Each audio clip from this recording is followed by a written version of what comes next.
What's up, everybody?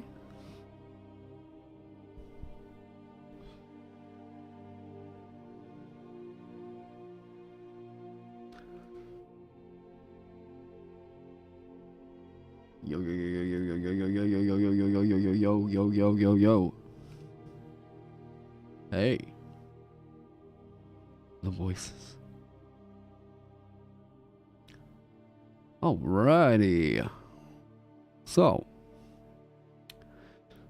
Levels 1 to 10 and levels 1 to 20 playtests are now out over on the Discord. So join up over there if you are interested in helping out, you know, doing the thing. Real quick, now that I see we got Trek in chat, in case you all haven't heard, pretty damn cool news drop today. Hang on, I gotta clear some stuff off real quick. Let me do something.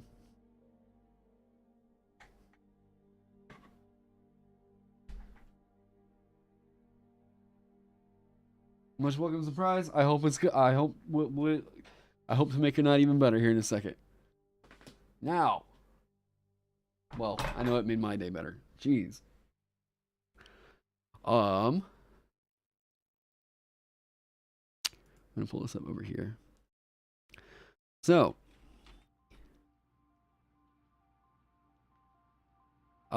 first off, a big thank you to Trekaros for having me on this project. When I found out this morning, I woke up, kind of got my coffee, all that good business, and around, what was it, like 9 o'clock, 10 o'clock, they dropped the list of, well, for those of you that aren't aware what the Ennies are, the Ennies are basically like, think about it like this. As far as like the TTRPG industry goes, these are like our game awards. These are our like, you can think of it as like our Oscars. That sounds like it really blows it like way like huge, you know. But this is a pretty big deal. So a huge thank you to Trekaros for having me on this project, because where was it? I got to see this happen today.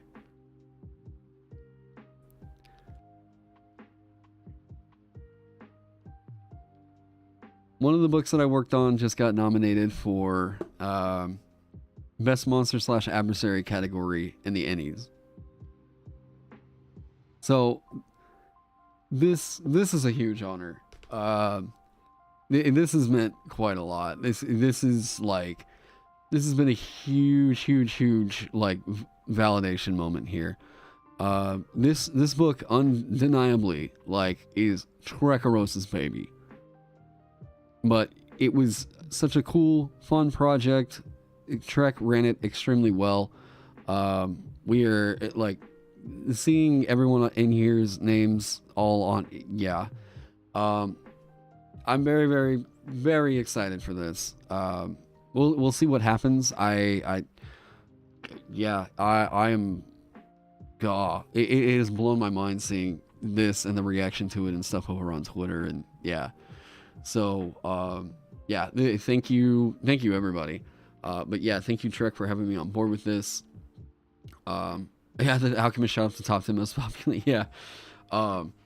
So go check it out if you haven't already. Home Field Advantage. It's basically like the thing that I thought was really cool was hearing so many other content creators saying like, yeah, you take the meat out of like, you take the meat of the work that if you were trying to make a boss encounter seem really cool, this book is the thing that's going to like adapt layer actions to basically any monster you want to use as a boss monster that's in the official books. So yeah, I'm very happy with the way that project has been received and everything. So yeah, it's been a good day waking up seeing that.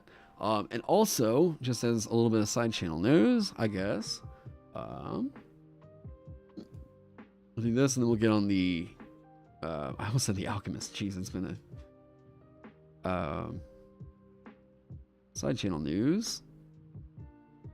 Hey, follow. Yeah. So go check this out if you're not subscribed already. Flute Salute dropped a review and how to play the Alchemist, which is an extremely comprehensive, like in-depth breakdown of the class. Very, very well-produced review. Go over and give Flutes a sub if you aren't already, please, please.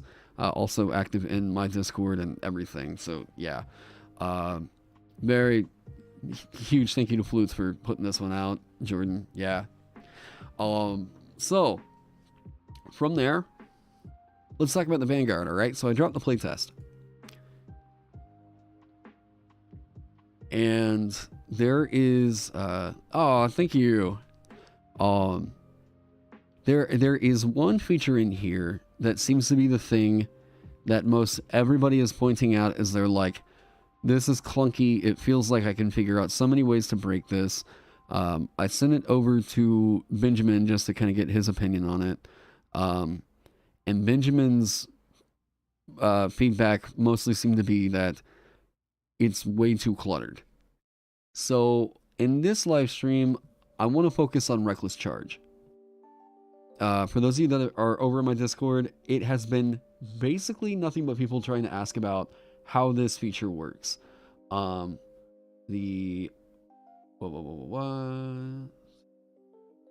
armor wait, what? For multi-classing. Yes, that's intentional. It's supposed to only say shields. Granting heavy armor.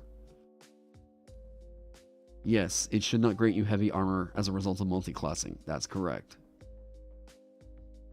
One of the features that's in here will require this thing. Yeah, that's a very intentional design decision. Okay. As far as I have been able to tell, nothing in the game gives you proficiency with heavy armor by multi-classing other than to go like cleric.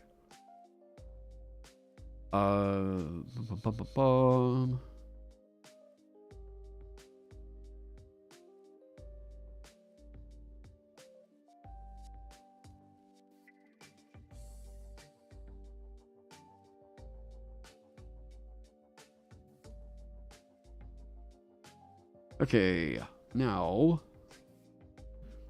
Okay, I want to kind of start at the top on some of this stuff and keep scrolling down. Reckless Charge. I'm trying to figure out how to make this work in a way to where it is easily understood. What do I mean by while wearing heavy armor, you are immune to bludgeoning, piercing, and slashing damages that does not kill you outright? What do you mean? What do I mean by that? You're talking about the capstone? If you can describe what's a little bit like confusing about that, that'd be more helpful so I could like better answer the question. But Reckless Charge. You're able to throw caution to the wind to break enemy lines. After you move at least 10 feet in a straight line and successfully shove a creature, you can choose to charge recklessly for up to an additional 20 feet in a straight line, which does not count against your speed.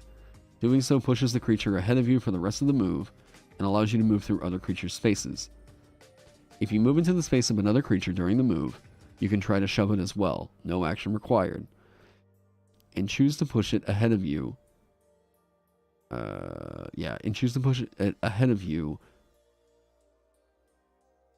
Well, if you successfully shove it. If you push a creature into a structure when you end the move, the creature takes bludgeoning damage equal to 1d8 per 10 feet you pushed it, plus your strength modifier.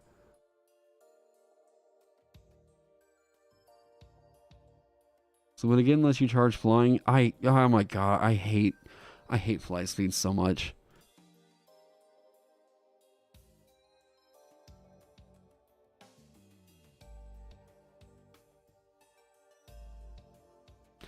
If you were using this to fly,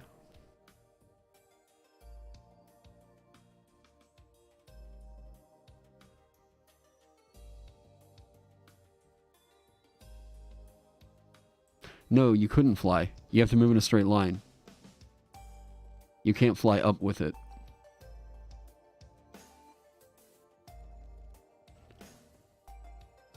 Yeah, fly doesn't work with heavy.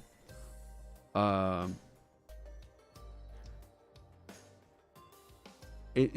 problem is that it doesn't state in here that you have to be wearing heavy armor to do that.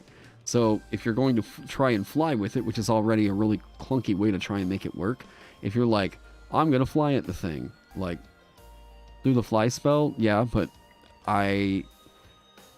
if it's on the ground and you're just pushing it, or sorry, if it's on the ground and you're flying, you can't ever use this to fly straight up. Like, you're gonna have to fly through the floor to go straight up, like, with that. Yeah, but it doesn't work to do the fly cheese.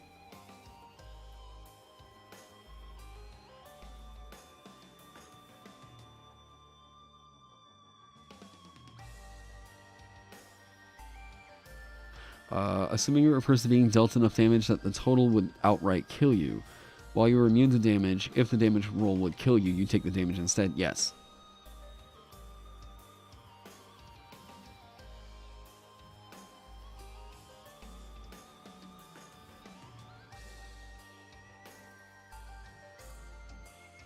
But kill is a negative hit points then? There are rules for what happens if a thing kills you outright.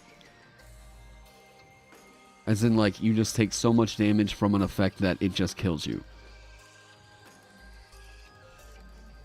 And it doesn't exactly have to be a number, it's kind of an abstraction. They give the DM the fiat of just saying, like, quite literally, if this thing threw a mountain at your player, then, like, you know, we're talking about serious anime moments here.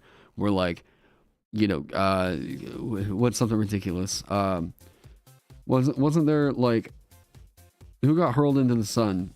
Was it Boo? I think Boo got launched into the sun, right? Or, oh god, like, you literally get hit with a meteor, right? Thanos throwing a moon. Yeah, there you go. Like, the capstone is insane. It's supposed to be insane. That is supposed to be, at that level, boy. At this point, at 20th level, because I've heard some people that are like, well, this kind of like messes with the Tarrasque, right? Well, sure, but the Vanguard isn't really able to do damage directly to it. Vorpal Sword also goes through this, right? Does it? Care to explain that capstone name? Indestructible? Where do y'all think you're at?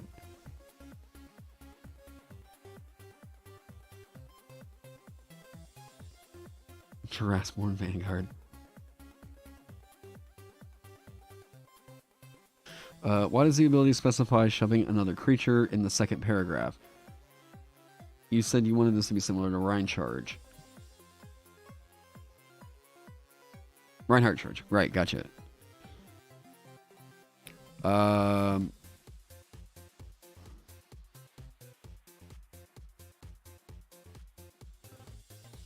It's been so long since I played Overwatch.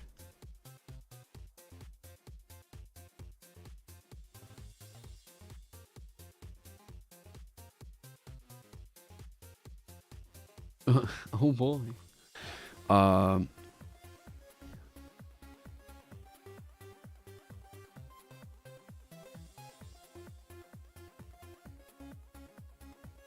Does it just need to be this?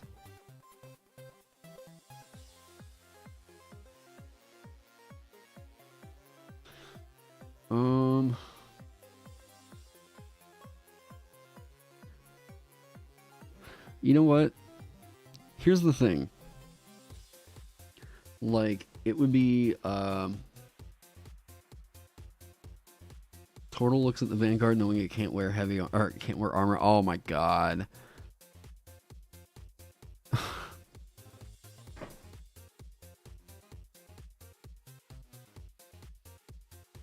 Fuck. It gates out a race.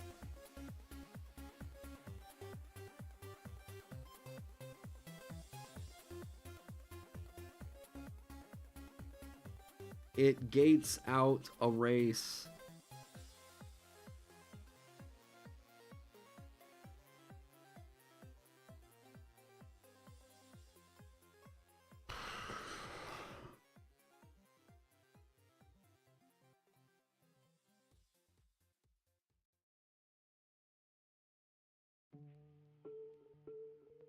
Yeah.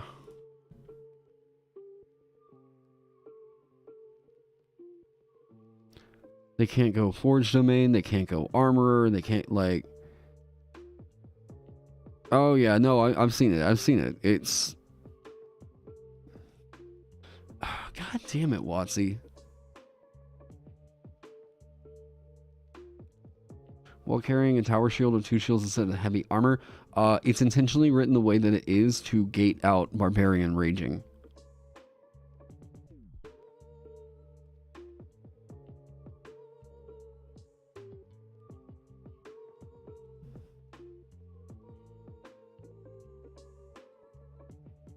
We wouldn't feel too bad.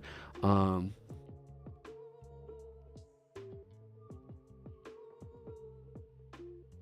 know it specifically says you can't wear.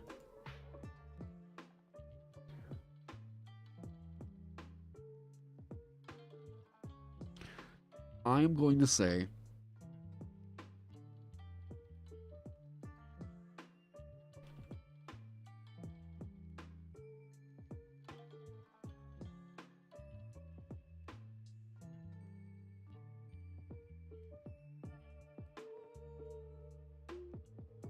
no, it can't.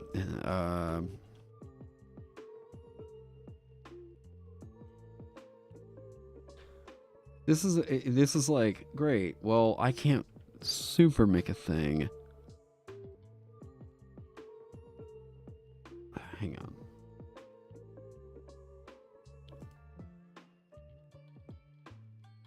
No, I can't write this either because then that would mean it could go Barbarian with it. God damn it.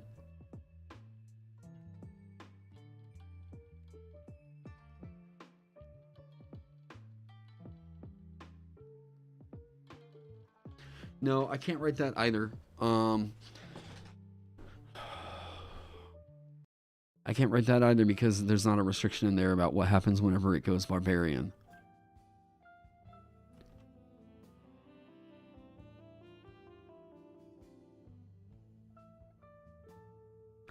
This is so dumb. WotC totally fucked over Tortle.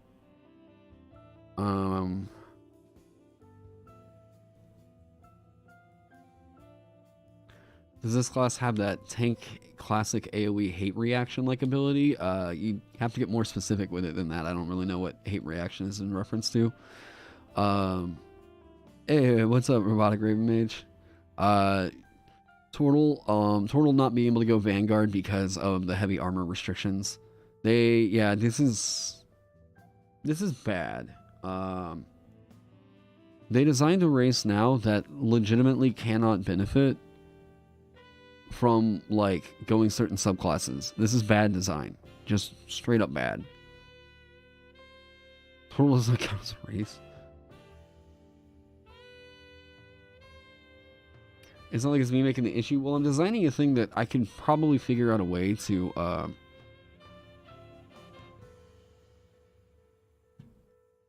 it can't be a minimum AC. The problem is it's intentionally worded this way to prevent Barbarian from getting rage. And then coming over here to get this as well. Being able to benefit from rage while... yeah, that's what I mean. Being able to benefit from rage while they could also get this, right? So it can't be tied to shields. It has to be tied to heavy armor.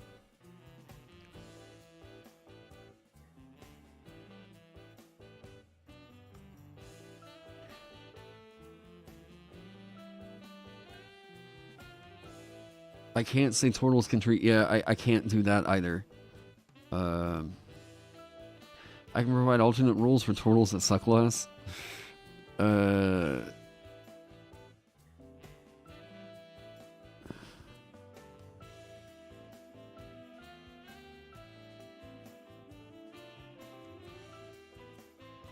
guess it'd be like an AoE compelled tool. Oh, I've already written that. Yeah, I've got a goading taunt in here.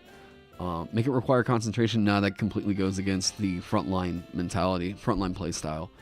Yeah. Can't be natural armor either because that still synergizes with Barbarian. The thing is, this is an intentional balancing measure thrown in here.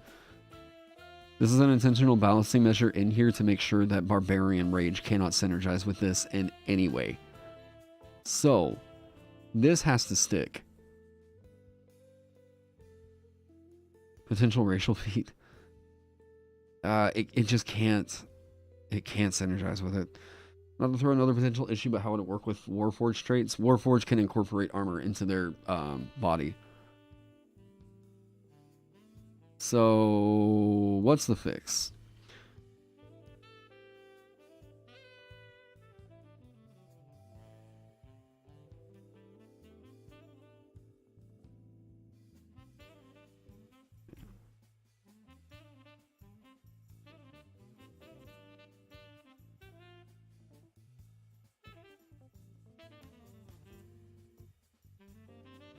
I'm choppy. Refresh your browser.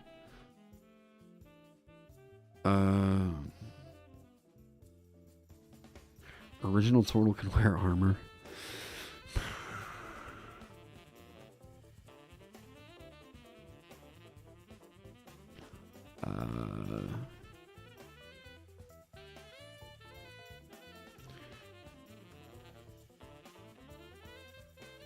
Oh, hey, Ben.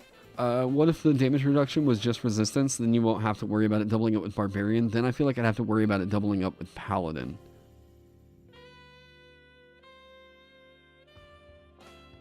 Because the way that it's currently coded is that it's damage reduction based on your Vanguard level.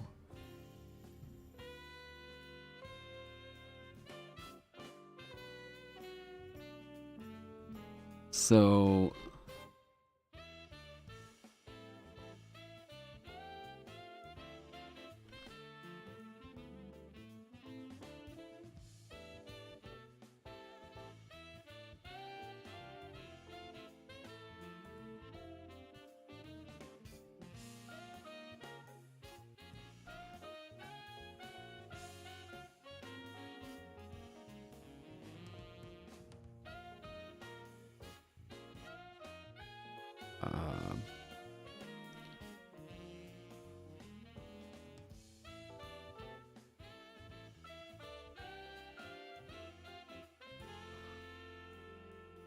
counts as heavy armor.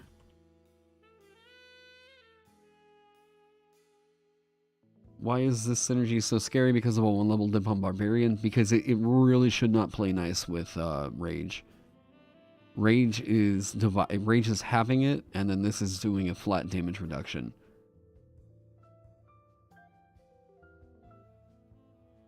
It's just, that would be a lot to be able to get. You love how Unga Bunga Turtlemen are the current bane of the class. Oh, they're not the bane of the class. This is the thing I've got to... The bane of this class is actually Tabaxi, and Harengon's not so bad. It's Tabaxi. At least in regards to the Reckless Charge feature.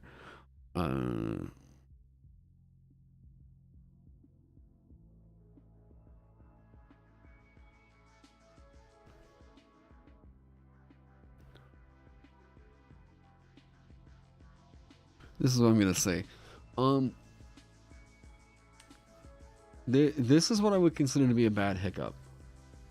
Where suddenly they've said a thing where, like, you can't wear heavy armor.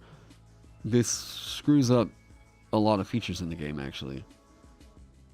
You would do natural armor as an archetype focus?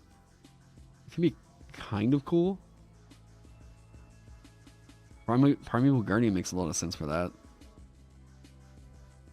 It's my worry about you being able to rage.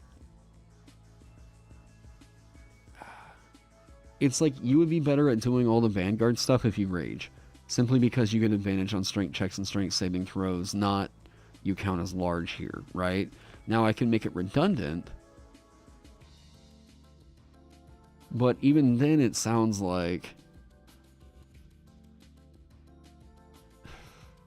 No, because this is actually a really nice defense that you get in here, and in some ways actually an offense. Yeah, and then this is giving you the stuff that goes in with the shove. I'm gonna put this as a note, like,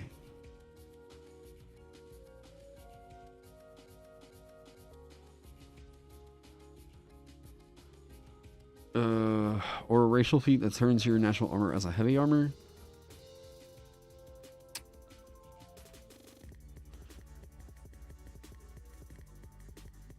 Yeah, I think the way to do it is just say the caveat, like, hey, you know, you might talk with him about, yeah. This is actually the thing I'm really not too worried about right now. I think Fortitude is basically where I want it. It's trying to figure out how to get this Reckless Charge right. There's a few concerns with this that I'll write real quick here. I don't want it to get resistance. Because at that point it would be a no-duh pickup for Paladin. You come over here to get resistance to bludgeoning, piercing, and slashing damage as long as you're wearing heavy armor. Yeah, if you're reducing the reason why, here, I'll show you. Okay.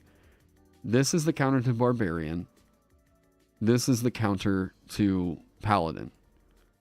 Basically, I'm trying to make it to where the player is not just thinking, I want to go over here and grab a big lump of mechanics to be a better Paladin, simply because I went over and picked up 2 levels in Vanguard.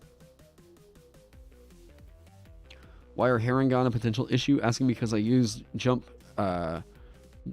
as a half racial trait the other day. Half a jump. The what? The reason why Harangon might be is because if you're just moving during the turn, like what I would really like for this to do is allow you to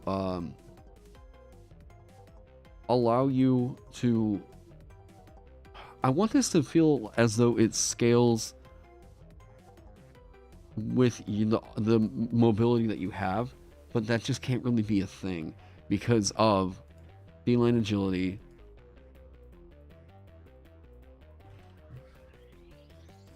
Yeah, whatever it is. Rabbit jump, yeah.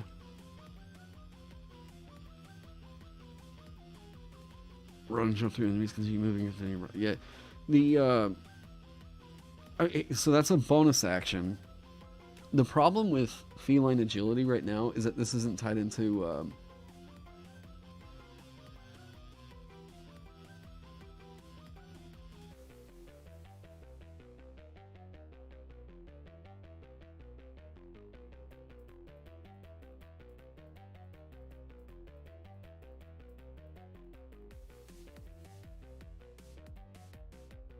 sure.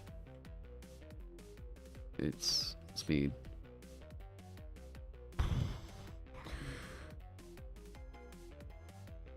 Here, we'll do this. These are the concerns, okay?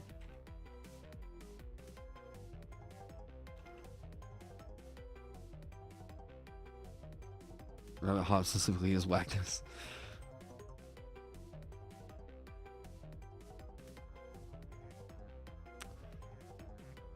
Yeah, that was the goal right there, was I wanted it to have that cap of 20 feet because that... Okay, so there's a few things that got brought up in the Discord. So, it having the restriction of the 20 feet, yeah. There's a couple other things. I thought it was really cool for Reckless Charge to be able to grab multiple creatures with this.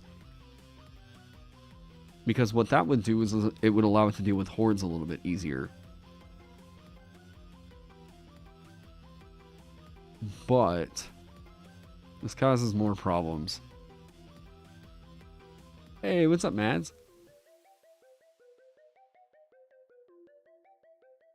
Yeah, yeah. So the reason why I'm worried so much about speed is because I really want this to be able to scale off of, if you push a creature into a wall, it should take damage. It should definitely be taking the damage. Total rewrite.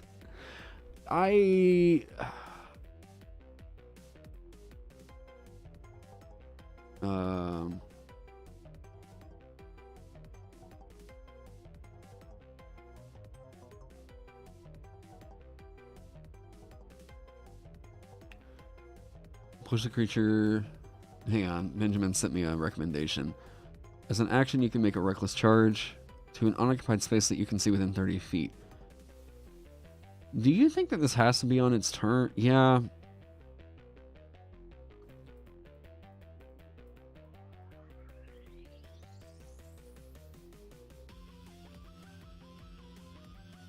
It happening off of your turn.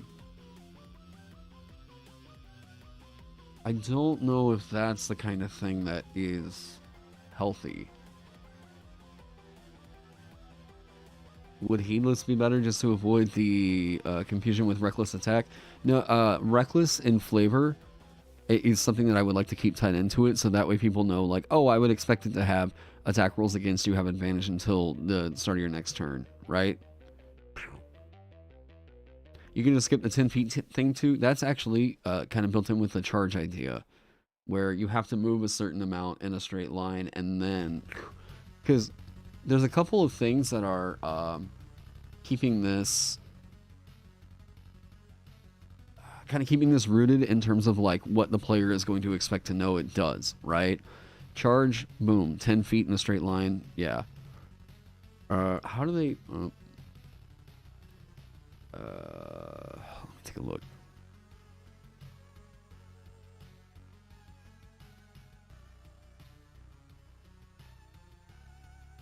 Yeah, Leroy would be weirdly mobile if it happened not on your turn. Yeah. Jeez.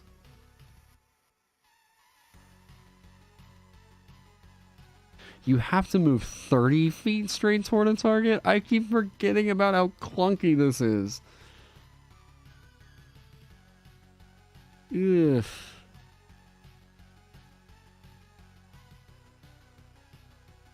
Five times prof mob would turn into an element of scaling, or an element of tracking that I just don't think is going to be really worth it. Yeah, alright, so there's a few things. It needs to happen on your turn.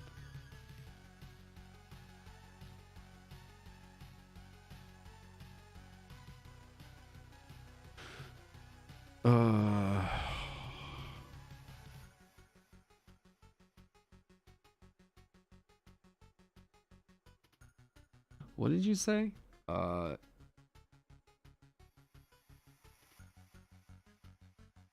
Within 30 feet.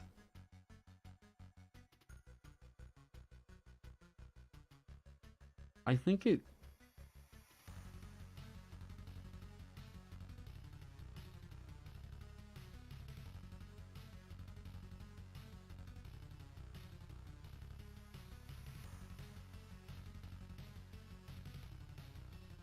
recklessly up to 30 feet in a straight line.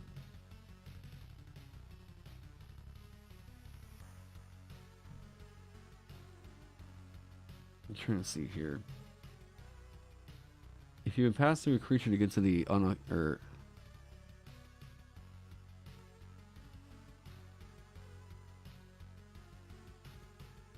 would it be to an unoccupied? Is there any reason for the unoccupied space wording? I think it's kind of assumed that, like, I mean, I can't move there.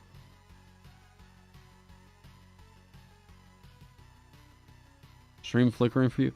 If you're watching on YouTube and you're getting stream flickers, please refresh, or go check out over on Twitch.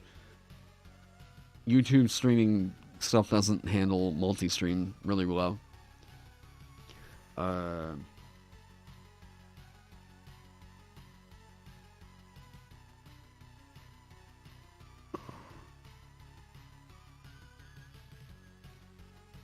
Let me see.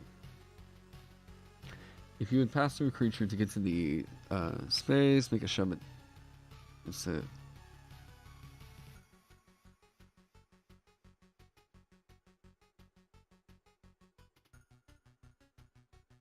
Okay.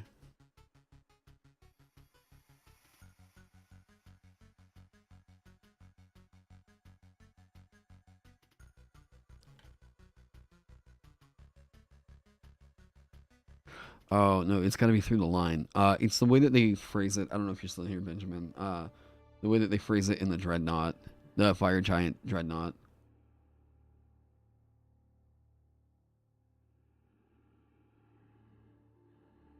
Really like the idea of proficiency bonus in regards to your Vanguard level. That wording was also just a little like. I like the idea. I think that there may be a wording that makes that a little bit more like, oh, okay, that's intuitive to check, right? This scaling is going to reward you each time that you level up in a pretty insane way.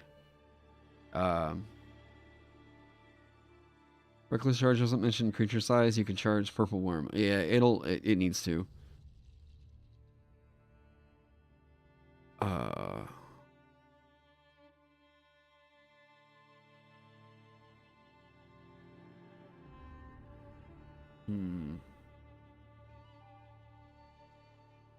Adjusted proficiency bonus scaling. I like it.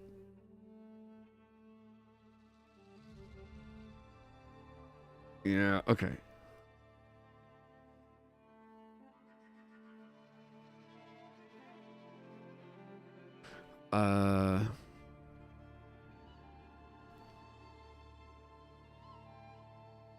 No, it needs to say 30 feet, but like 30 feet in a straight line, which counts against your movement. It counts against your speed, right?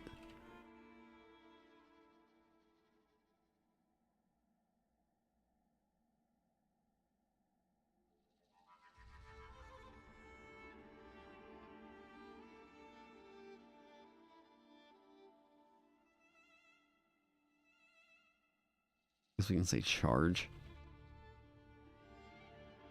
No, it's...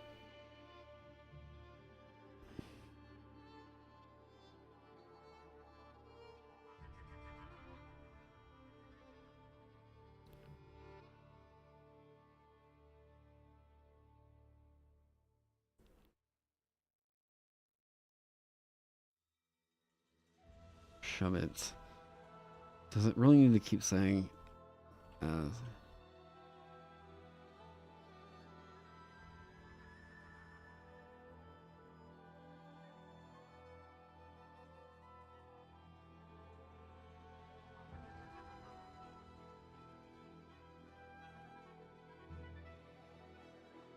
If you six... Wait. How does this need to work?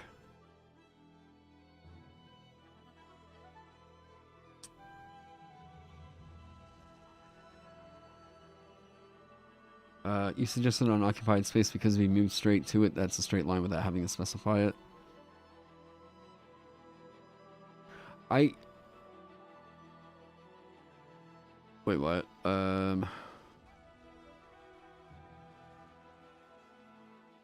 It's actually kind of bad if it does. Wait, what?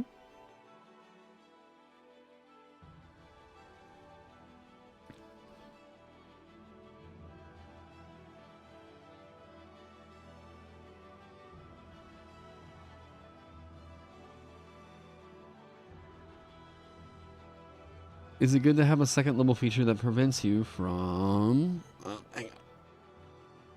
Is it good to have a second level feature that prevents you from using your defining class feature, the reactive movement? That was a part of the reason why I didn't want this to be a thing.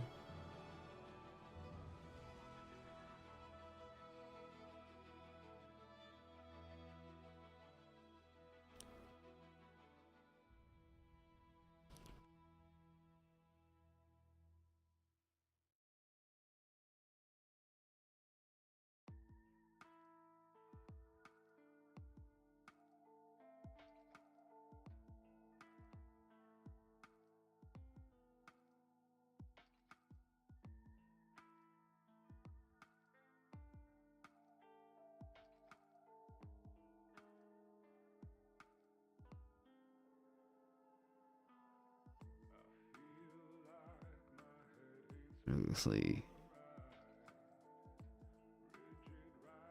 You don't think this action should count against your movement? I actually just don't agree that it should be an action. At the end of the day.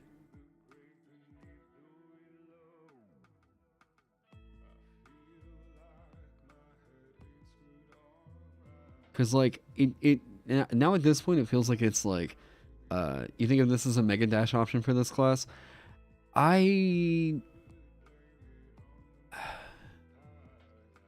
I think of it more as like a shield bash rather than like strictly a positioning thing. It's not a positioning thing necessarily. Like, it's nice to have that, but this can put you really out of position to be like the frontliner. This is like you're trying to clear minions off your buddies, right? And maybe establish that there's a different frontline zone to be had, right? Like, take these guys and move them over here, kind of a thing.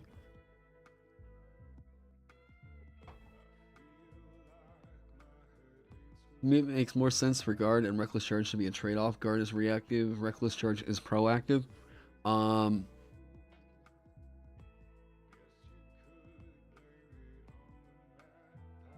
Hey, what's up, Phil?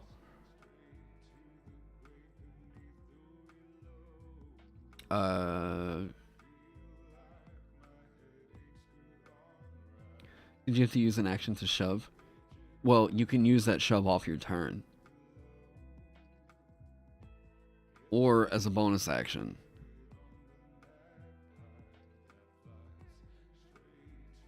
If you're dual wielding, you can do it as a bonus action.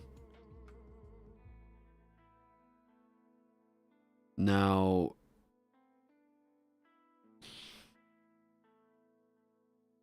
here's the thing though. It cuts off any move that you would have for the rest of the turn, or rest of the round. So actually, here's the deal. It doesn't matter that it would be conflicting with, it doesn't matter that it would be conflicting with guard. Now you do definitely have that trade-off happening. It wouldn't be able to synergize with it anyways. The version we started with tonight took your movement plus an action since you need to generate that shove action, and that's probably from your action. Yeah,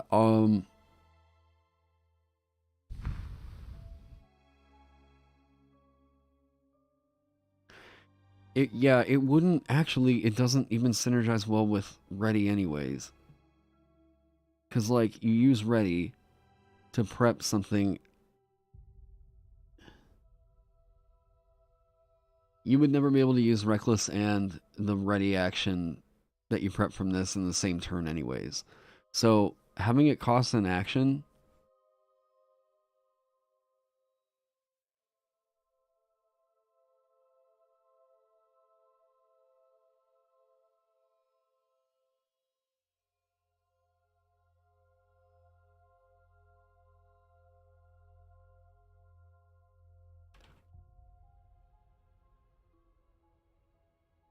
Is it intended that the creature you shove isn't automatically the target of the charge?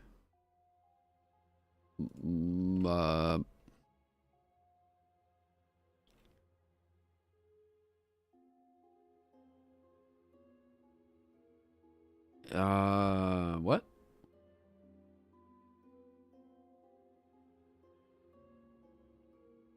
You're just saying it has to be drastically simplified? Yeah, I mean, I'm all for doing the reduction and everything. I'm just trying to figure out how to best convey it and fit into the whole foundation that's being built.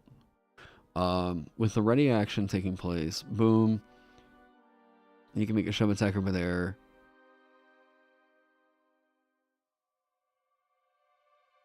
Yeah, this needs to occur on your turn as an action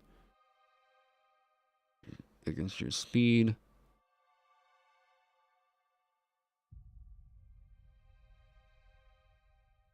Okay.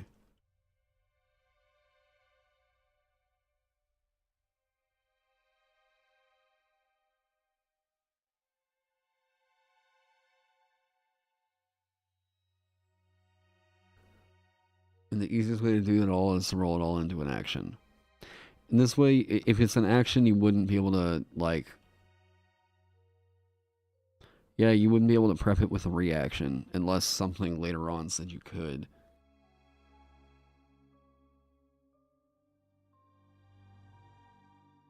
The stipulation for using the charge as having shoved the creature, it doesn't say that the charge has to be made.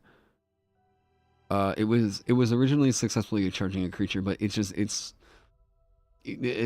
was going to cause more issues than it's worth, so I wouldn't worry about that. What's the wording for the chromatic dragon breath weapon? Is there a... Well, there's something in that I should be aware of? Guard can just be a reaction, no need for ready, and then move a fixed distance. I know you said it was too much, but you know, with this new problems. I do not want to grant you, I want you to have to prep, like, if during your turn you don't move at all, but you're taking the ready action to move off your turn in exchange, yeah, no, I want that trade. I think that's a real solid way to go about it.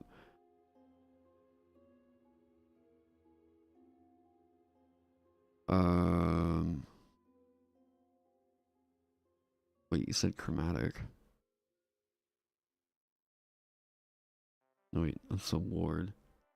Did you say chromatic? What is the wording for the...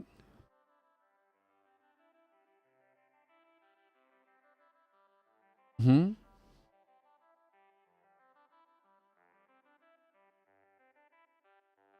I'm not sure what I was supposed to pull from that one.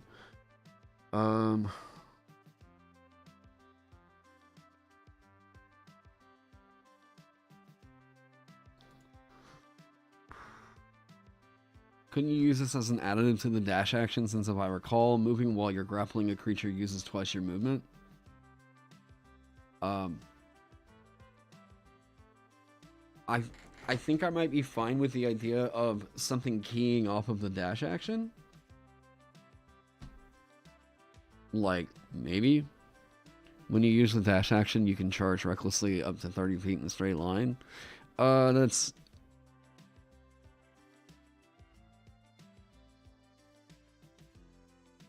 No, allowing it to be used off the dash action is going to cause problems with multi-classing. Because then people would be like, oh, I can do this as a bonus action now. If I go dip over into Monk, right? I forget if Rogue gets dash. I thought it was disengage dodge. There we go. Right? Is disengage and dodge? And hide, yeah. Oh wait, no, it is dash. Yep, it can't be there. Yeah, Rogue does. I think a modded dash is the way to go. Nah. If you mod dash, that's going to cause problems.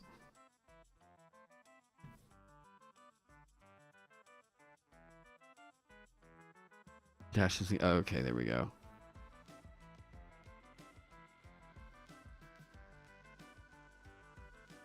Yeah, the,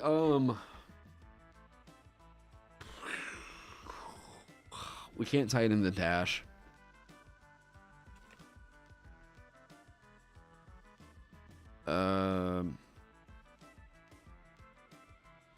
Oh god, no, that sounds like that would introduce a whole other thing into it that I don't really want to toy with. As an action, you can choose to charge recklessly up to 30 feet in a straight line, which counts against your speed.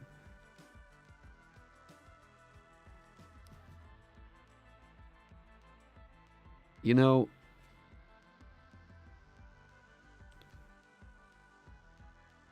how much mobility do you give them? Actually,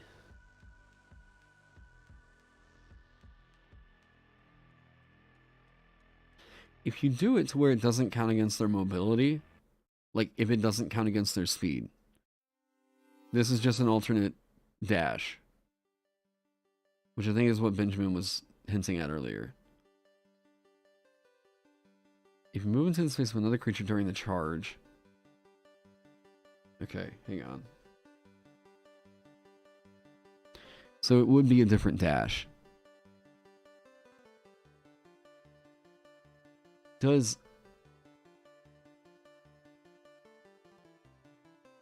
Is dash, but you can move shit around, as good as having advantage on an attack roll? I think it's better.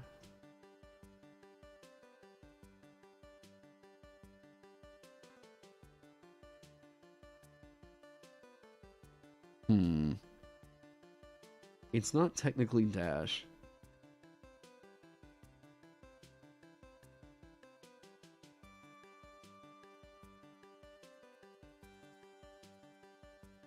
Yeah, I'm not. Yeah. Um, the show should probably require moving within 5 feet of a creature, not moving into its space. Um, I mean, I want this to feel like okay. So the total narrative for it comes from Reinhardt's Charge, but like as I played through Elden Ring, this is somewhat a thing.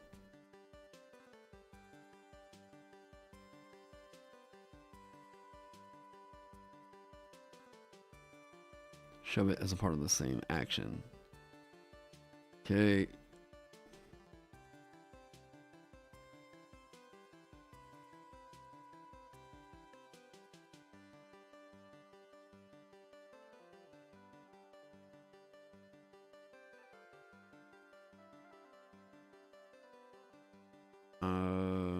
Da-da-da. Just be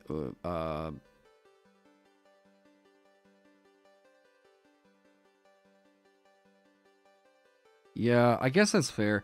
It was funny to think about it being able to grab multiple creatures, but I've got to admit that makes no goddamn sense, really. Um,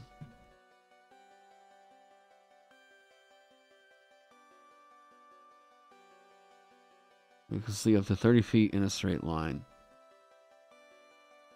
while using.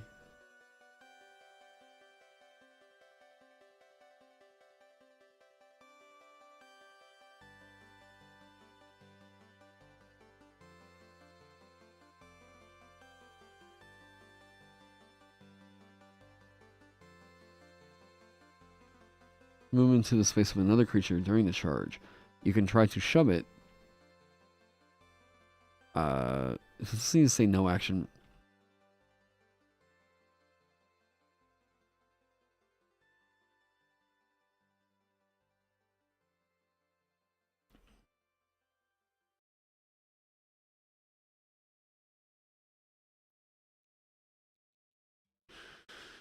Creature takes bludgeoning damage equal to 1d8 per 10 feet you pushed it, plus your strength modifier.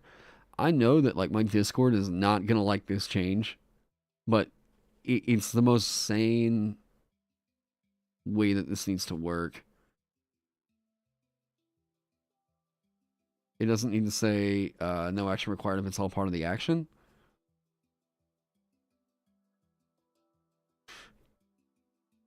Does it? Do you just say like as a part of the same action or no? Well, while charging, and if you should.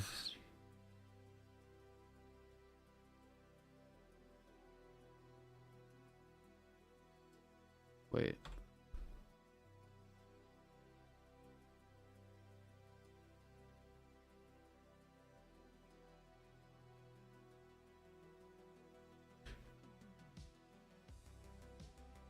Yeah. There we go. This is also like as I've been going through sort of, releasing the playtest and see what's going on, there's also a thing where, like, I've noticed a lot of people asking about, like, wait, does this mean that you would do this? And, like, whenever it says, like, whenever you spend a hit die and roll the die and regain hit points equal to the roll, a lot of people have submitted feedback, like, especially on the Alchemist, where they're like, so, wait, like, do I add my con modifier to it? And I'm like, no, unless something specifically states it, you're not adding more to it, right? That's where, and I don't know what I would really call that. Like, I don't know what I would. How do you? What's that? Like, what's a good summary of, like, what is that called? Uh, does it need to be a structure? What if you charge a creature into another creature?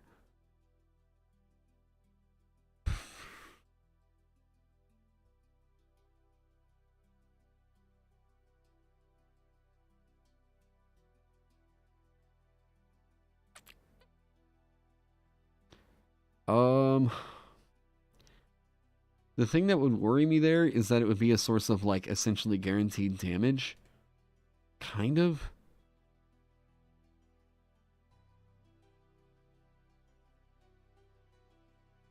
Takes half.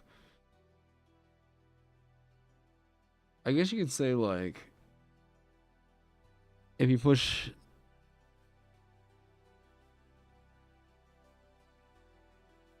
to a structure when you end the shove, if you push it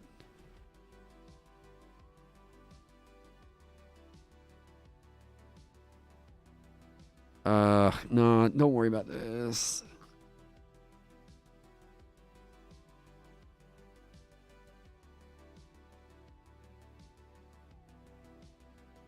Oh yeah, no problem, man. We'll see you here in a little bit, Benjamin. No, that's gonna overcomplicate it. That's gonna way overcomplicate it. We're thinking about reduction right now. So we threw all the shit at the wall, and there's clearly stuff on here that didn't stick.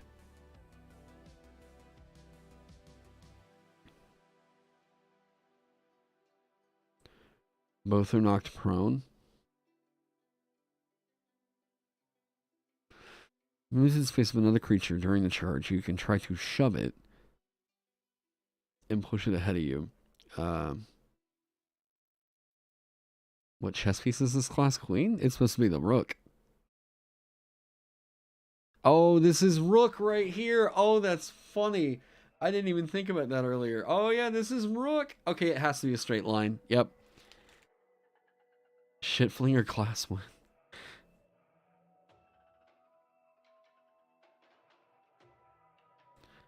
It could remove if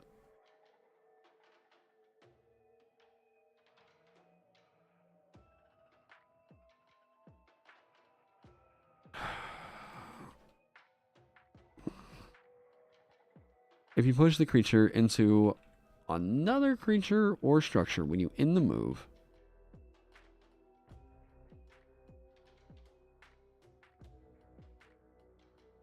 Wait.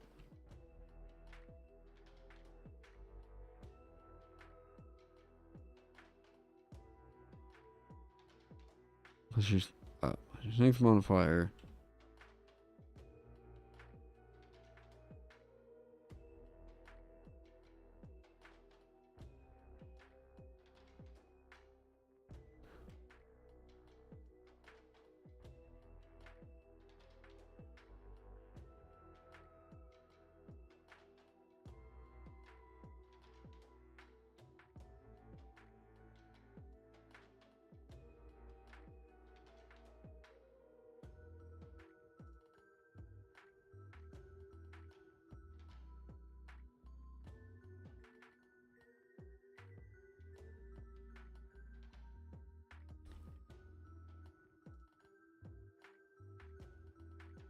There's a 3.5 feet that does this.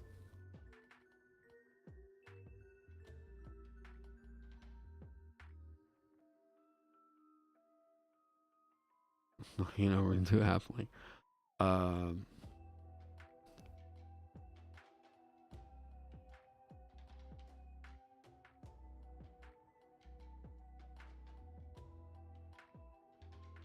Maps with no structures could still cause some collision action.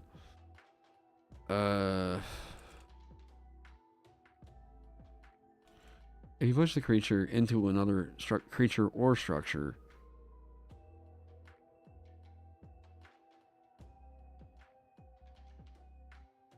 woke up recently and you're glad you could catch the stream, I'm happy to have you.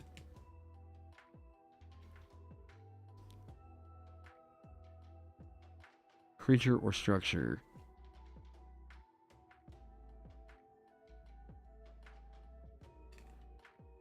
With the 8 per 10 feet you pushed it, plus your strength modifier, and arrives prone in the nearest. It's not and lands prone, and is knocked prone in the nearest unoccupied space.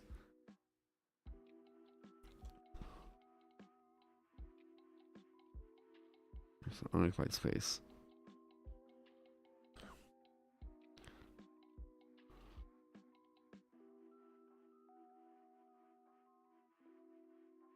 If you maybe a larger creature. Wait, I don't know what you're. I don't know what it's in reference to. Okay.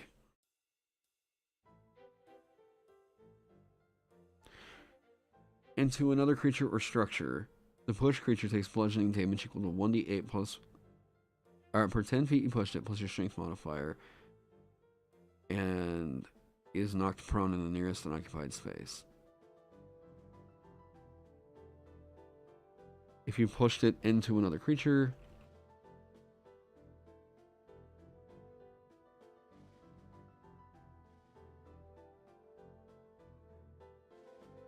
takes...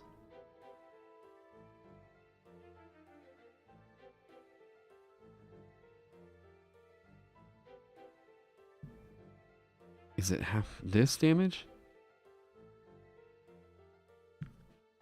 Now it feels a little more clunky.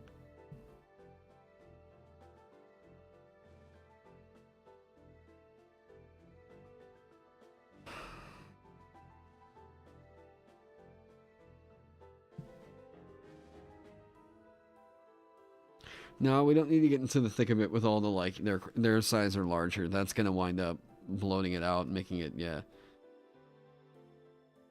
Oh, Shock Trooper, but it's a mess and not useful here.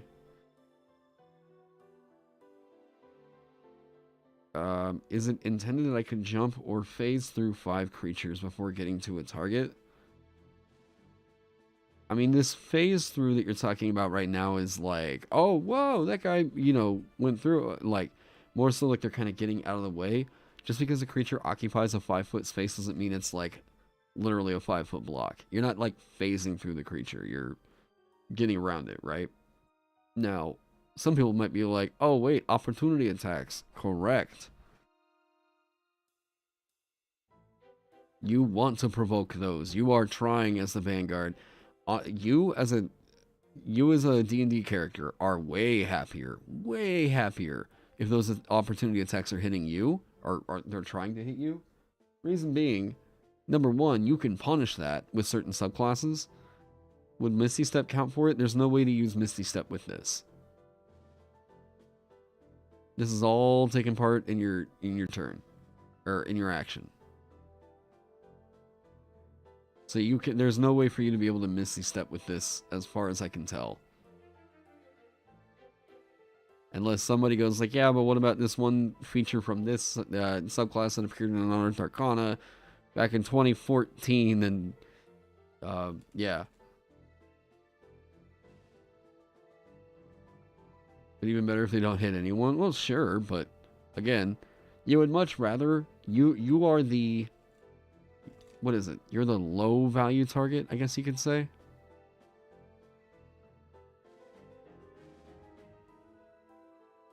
Okay.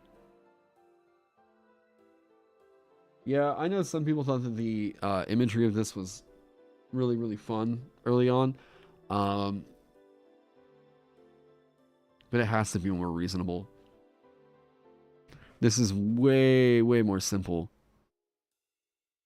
Just a lot more elegant. Shatterkai? What do you mean I can't multi-class my Vanguard into Mystic? Is there a way for Mystic to teleport? Is it like something while it's doing something else?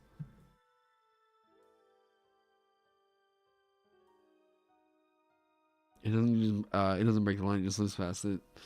Oh wait.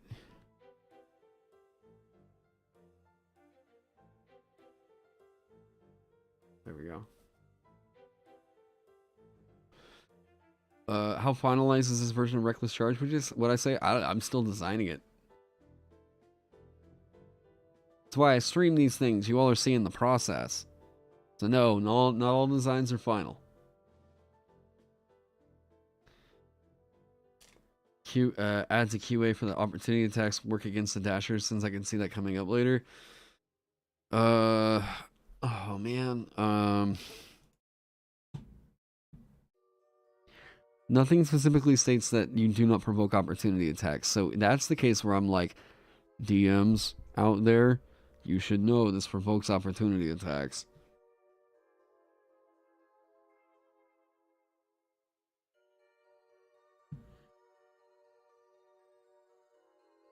Could I look at Way of the Long Death Monk Hour of Reaping? The reason why?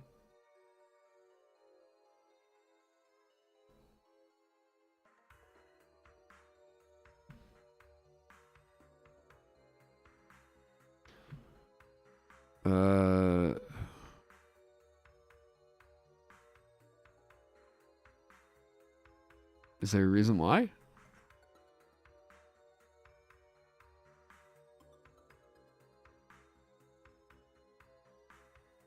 Nope, it wouldn't trigger it. It can't trigger it. No, it's all happening on the same action. It can't trigger it. Not at all. And now that it's happening during an action, there's no way for you to be able to Misty Step and teleport. You know, if you were to actually teleport while you were pushing a thing, cool, you teleport. Nothing about Misty Step says you teleport the creature. So that creature just, like, suddenly is like, and then they're just, yeah. If I replace Frightened with Shove?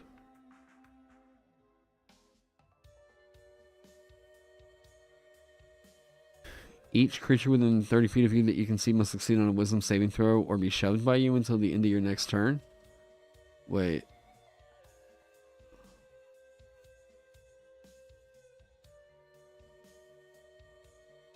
I'm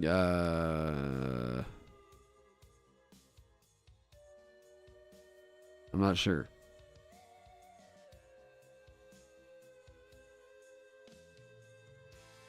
Head out. We'll see you later, Lippy.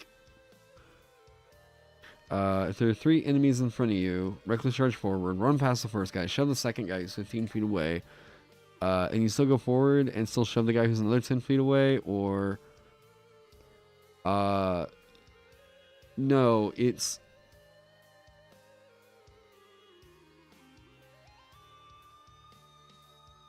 While charging, you can move through the space of other creatures. If you move into the space of another creature during the charge, you can try to shove it and push it ahead of you if you successfully shove it. If you push the creature into another creature or structure, the pushed creature takes bludgeoning damage equal to 1d8 plus your per 10 feet. I don't...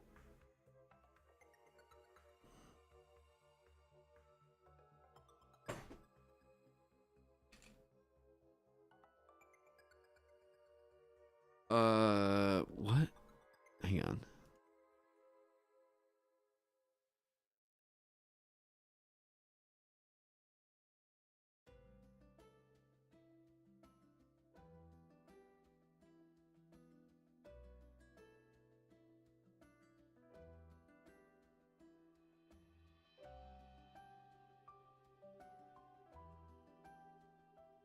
Okay, until the start of your next turn.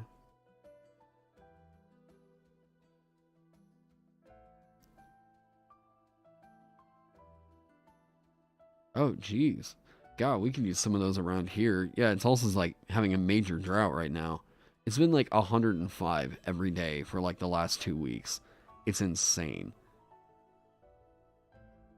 Sounds like you keep moving whether the shove is successful or not. Alright, so we put in that and fail.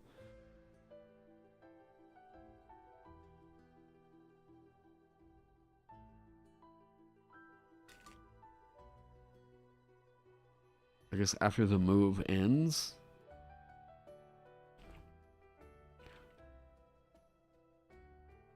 Attack rolls against you have advantage.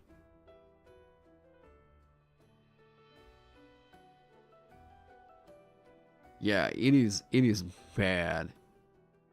We man, it was like 100 and... God, it was like 110 here like 3 hours ago.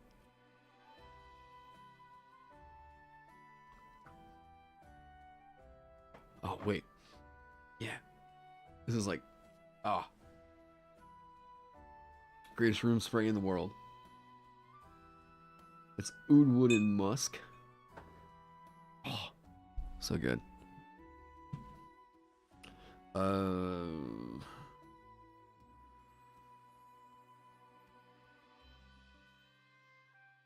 Yeah, now what this means is because we nerf this down, There's ways to build it back up by other later level features.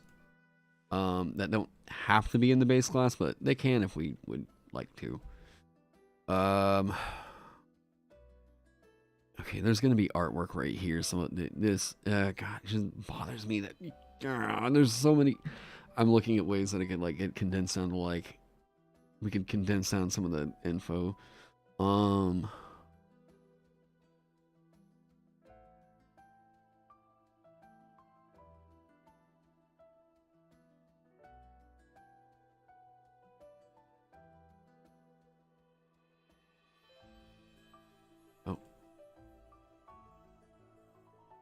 I guess I should say.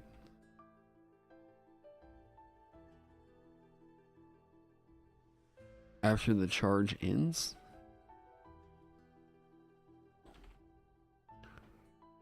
Early if you try to shove a creature and fail. Okay. If you move into the space of another creature during the charge, you can try to shove it and push it ahead of you.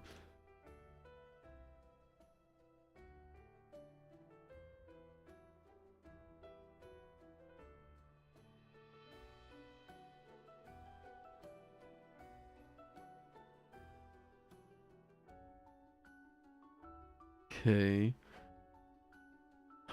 You push the creature. If you push the creature into another.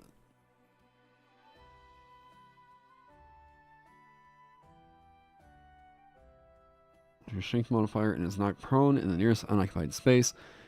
If you pushed it into another creature, that creature saps this damage and is also knocked prone.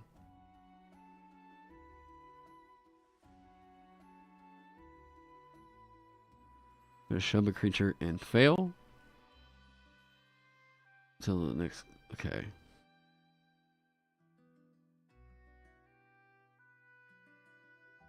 Wait.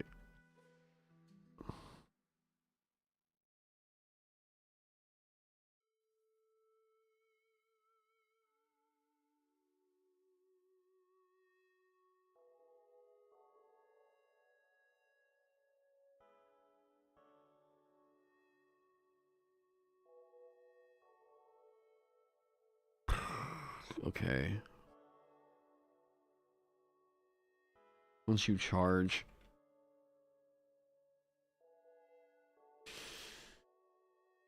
So you have advantage until the start of your next turn. Okay. So. Oh my god, my pack. Okay, hang on. Oh, how does this all work out? You're able to throw caution to the wind to break enemy lines. As an action, you can choose to charge recklessly up to 30 feet in a straight line. While charging, you can move through the space of other creatures. If you move into the space of another creature during the charge, you can try to shove it and push it ahead of you if you successfully shove it. If you push the creature into another creature or structure, the pushed creature takes bludgeoning damage equal to 1d8 per 10 feet you pushed it, plus your strength modifier, and is knocked prone in the nearest unoccupied space. If you pushed it into another creature, that creature takes half this damage and is also knocked prone. This charge ends early if you try to shove a creature and fail.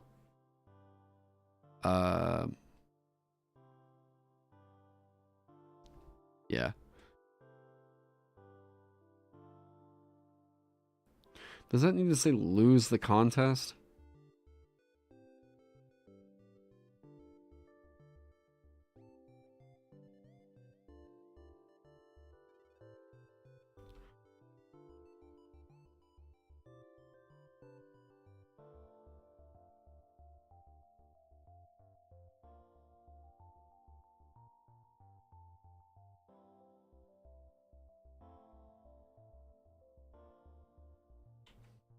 Boom. Blocked by a creature doesn't mean it doesn't have mechanical weight.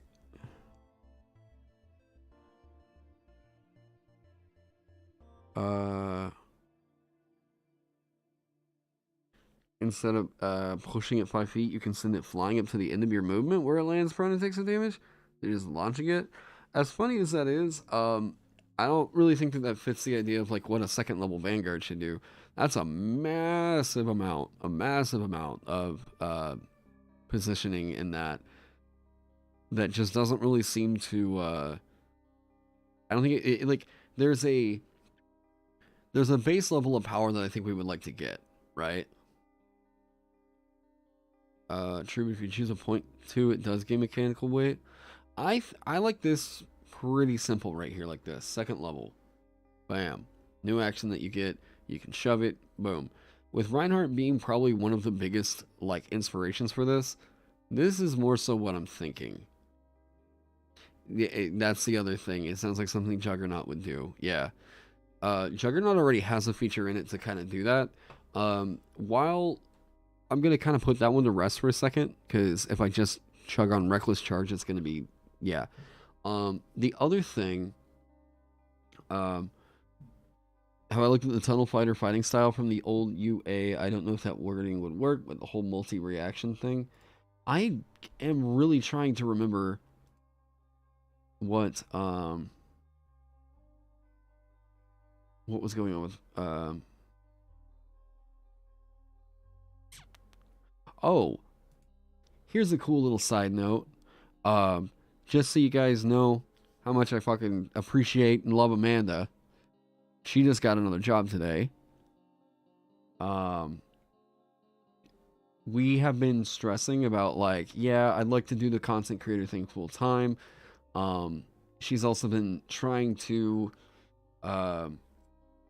Amanda's also been trying to like work part-time and also kind of do the content creator thing. Well, and in terms of her doing content creation, it's more so that she's been trying to like sell stuff on Etsy or, you know, but yeah, she's been working a job on the weekends and stuff like that. And while we were both like, you know, yeah, we for me having worked like this whole last year, and I was like, yeah, you know, I think I'm feeling finally ready to like not be working there anymore and see what I can do to make happen with all this content creator stuff. We started trying to like budget stuff out, and it was like, man, yeah. So I started looking around for another job. She did, and she wound up getting a a pretty cool job at a dispensary actually. So now, she wants to go work full time so I can try to make the content creation thing happen. So, fuck yeah. Yeah. There's, yeah, I mean, to have somebody like really believe in you like that really means a whole lot. So I hope one of these days I can return the favor, because yeah, she's fucking awesome. I mean, to like take on another job so that she can help me do this thing full time.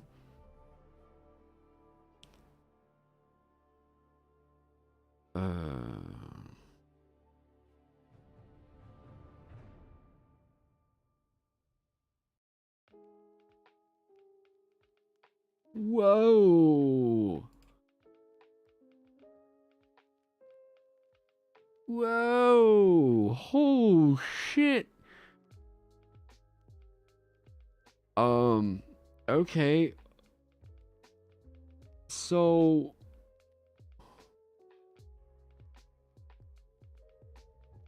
that's scary.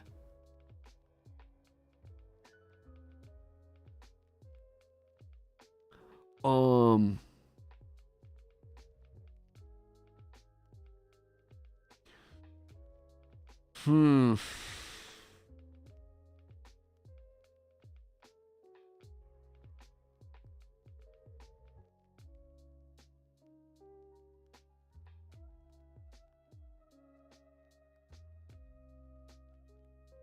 Jesus. That is so okay.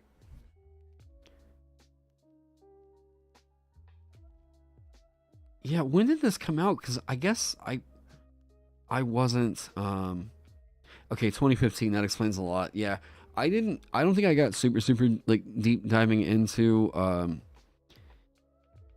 Unearthed Arcana reviews and stuff like that until I was like, I don't know, maybe in 2017.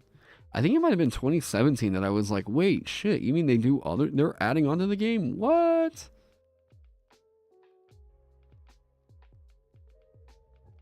As a bonus action, you can enter a defensive stance that lasts until the start of your next turn.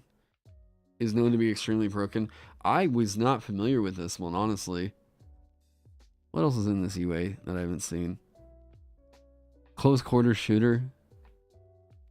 Okay. You have a +1 bonus to attack rolls with reach. Okay.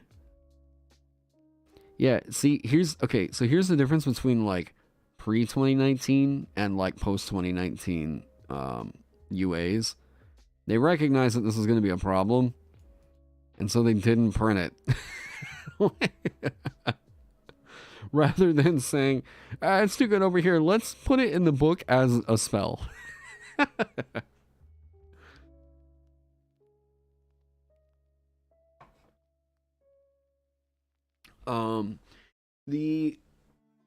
What is the Vanguard can dash as a bonus action? Why?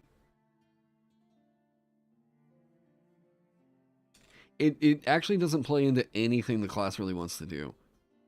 You might think the enhanced movement speed is nice for that, but like bonus action dash on your turn, you actually lose that movement speed at the end of your turn. To me, it's not extremely broken. It's just broken for a fighting style. Yeah, Tunnel Fighter with Sentinel. I actually wouldn't have a problem with it if it were like the shoving, right? You're meant to be like, that's the thing with the Vanguard, and why people want to play a tank, and why I love playing a tank. Even though you're doing virtually like no damage outside of Reckless Charge, right? I love the fact that like if it's going to deal damage, it's going to have to draw aggro. I actually kind of like that trade-off a lot. I love shutting shit down. I love, like, okay, so a game that, and I've talked about this a bit, back whenever MOBAs were, like, way more relevant, I guess, than you would say today, one of the MOBAs I played was Smite. It was really the only MOBA I played. I love nothing more than being a tank in that game, because the tanks are fun to play, like, real fun to play. You get in there and you are just, your job is to try and disrupt everybody. If someone's hurting your hunter or your assassin, whatever, your job is to go in and do what's called peel. Peel is, there's an enemy that's aggroed onto my ally, I need to go do something to stop that right now, right? So that's why I gave you lockdown. Now, there's also a way that you can do this peel right here. Oh, what's kind of cool? Reckless Charge is actually almost like Athena's dash. Well, it is Kuzenbo's push. What do they call that?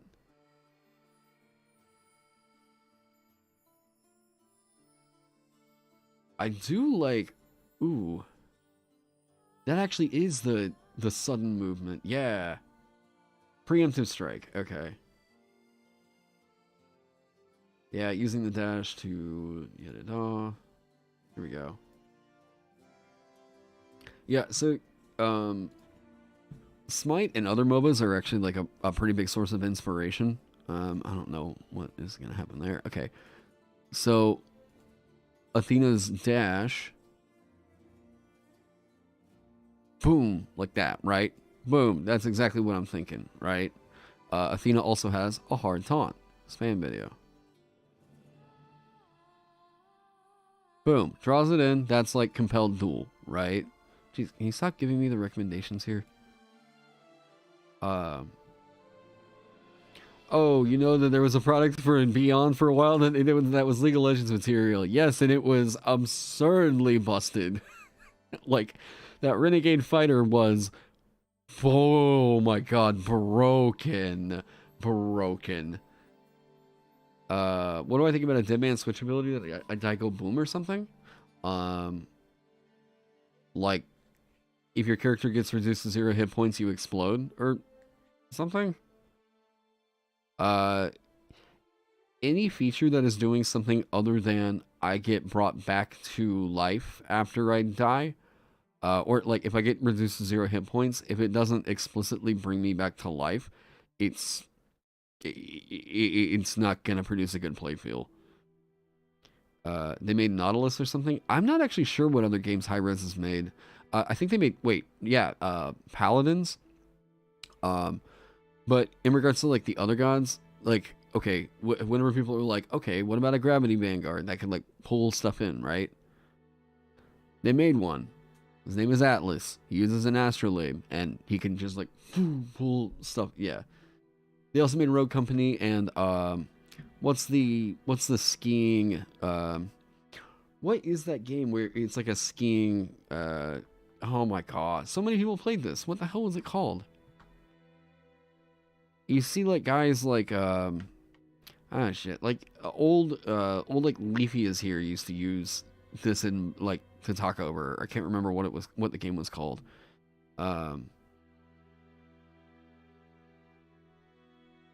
Oh, I'd love to know how the back end dealings work to bring that to life, if only for a little bit. Yeah. You know, it's funny. Wait. Now that Dan's... I ought to ask Dan sometime, like, hey, can you get me some info on what happened with the D&D Beyond, the D&D Beyond Counter-Strike Surf? Ah, gotcha. No, but there was a, god damn it, there was another game that Hi-Rez made. Tribes, maybe? It was something like that. So, another tank, right? Like, another tank that does that hard peel stuff. Oh, Blind Builder, thanks so much for the follow over on Twitch. It wasn't a Counter-Strike mod? Okay. Another that actually does the Vanguard thing really well. God damn, Ares. Oh. Now, Ares doesn't really get, like, a charge mechanic in anywhere. The shackles are sick. Although, the shackles might be kind of cool. You have their speed. But, like, it just doesn't really feel quite, I don't know. Bolster defenses, searing flesh, no escape is sick. Basically just go up into the air. Anybody that you have attached with chains, whenever you come back down, they are like brought to you. It's pretty sick. Now, basically the whole mindset of like when you're playing a tank is you're just trying to stop the enemy from hurting your buddies. Like, realistically, at the end of it, it feels good to tank and absorb damage, but like what makes a real effective tank is shut down. So that's one of the things that I try to emphasize in each of the subclasses. So each of the subclasses gets a unique mechanic that tries to build off of probably either guard or reckless charge in some way. So I kind of fooled around with the idea with fortitude, but yeah. So they're either going to get some kind of a unique action that they can do, or something that can kind of key off of whatever else they've got in their in the core.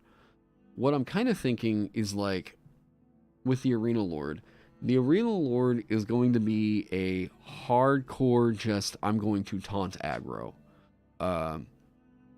With Champions Challenge, if you played the Oath of the Crown Paladin, this will give you some of the stuff that's going to happen in that.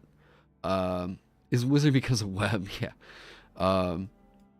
So, with Champions Challenge, your boisterous persona allows you to draw your enemy's aggression. I'm hoping that everything in there tells you exactly what that's supposed to do.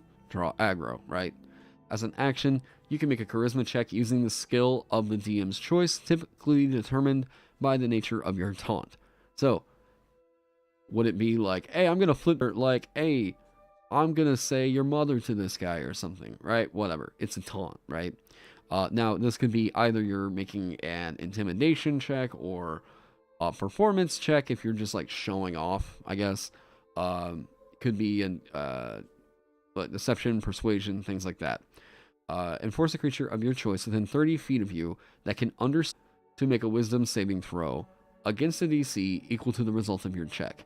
By understand your taunt, I want this to be the thing that if you can do a certain thing that something else can interpret as that's a hostile action, I want to give you that wiggle room to be able to like get some use out of this, right?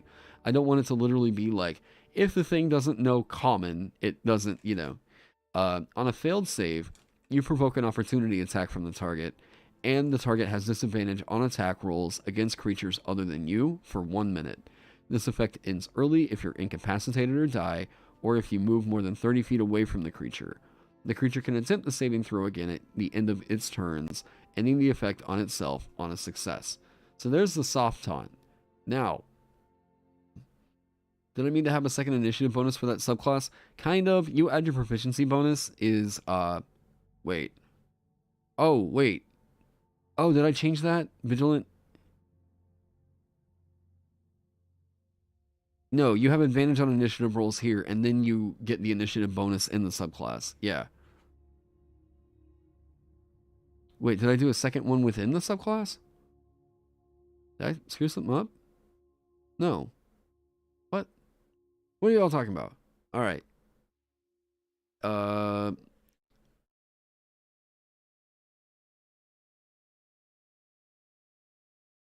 Wait, what? Each creature within 5 feet of you that you can see must succeed on a strength saving throw or be shoved by you until the end of your next... What? 5 feet of you that can see you must succeed on a strength... I don't... I'm trying to understand... No, I gotcha. I'm just not really understanding what... Yeah. I'm not really understanding what you're like proposing that for or what it's supposed to do. How about a water-based subclass? Maybe this has got 4 right now, and I'd like to focus on these and maybe one more. I'll have to see whenever that comes about. But from there, dramatic entrance. I love this idea. You add your proficiency bonus to initiative checks, and when you make a running long jump, the distance you can cover increases by a number equal to a number of feet equal to your strength modifier. So that's pulled from a remarkable athlete from the champion fighter, but I love this idea of just like, ta-da! Like, further, you can use your action granted by your champion challenge feature as a reaction to rolling initiative.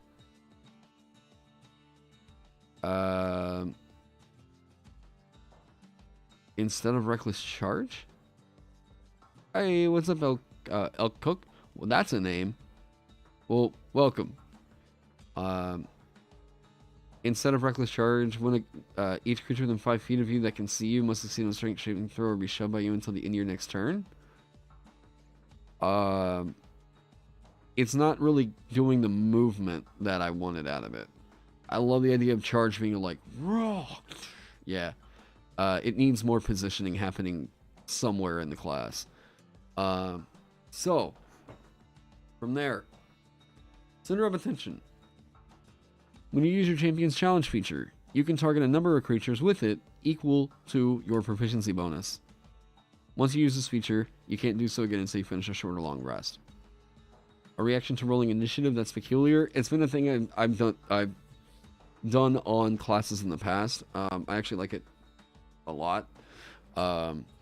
There's just a fun like little narrative in there, even though I feel like I'm almost over designing that in a way. But I intentionally didn't design any reaction to rolling initiative stuff within the class. Consider a Taras themed subclass. I think I've got one in here that might be able to get that flavor out. But yeah. I mean, the Taras theme one is like, what do you do? The carapace, and then you do the reflected carapace. And then what? I'm not totally sure. Now, cult of personality. When a creature fails its saving throw against your champion's challenge feature, it can't willingly move more than 30 feet away from you while under its effects. So, part of the original Champions Challenge that appeared in, or Champion Challenge that appeared on the Oath of the Crown.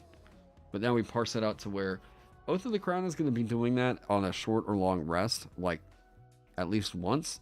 So this right here is going to allow you to just do it more and more and more. It's a cool taunt that, like, I would have loved to see more of, like, a playstyle fleshed around. But yeah, and then if the creature succeeds, then, you know, yeah, whatever. My problem would be if you got that, and then, like, going over and getting expertise is always going to be scary. But I love the idea of contested checks so much. So like how some beasts flare their teeth to threaten others, or some... Oh yeah, there you go. There you go. Yeah, make it to where, like, you do something that's, like, provoking the beast, right? Or whatever. If you are, like, I don't know, maybe you're going up against a vampire. I mean, vampires speak common. Oh, something like that.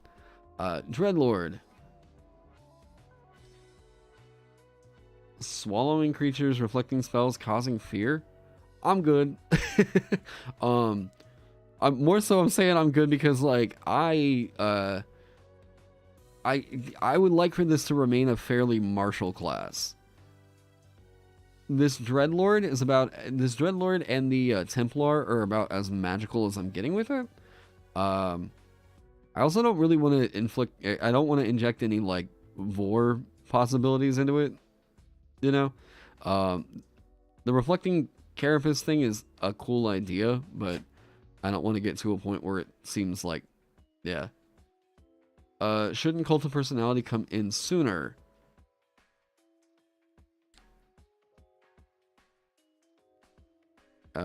Should it?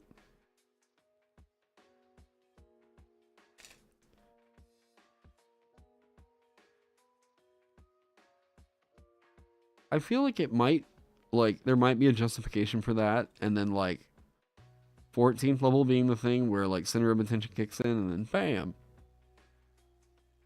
I mean, the name would make a lot more sense, right? Cult of Personality, you can use it against, like, that many, yeah. 4-class win? Never. You're not getting one out of me, alright? Now. Dreadlord.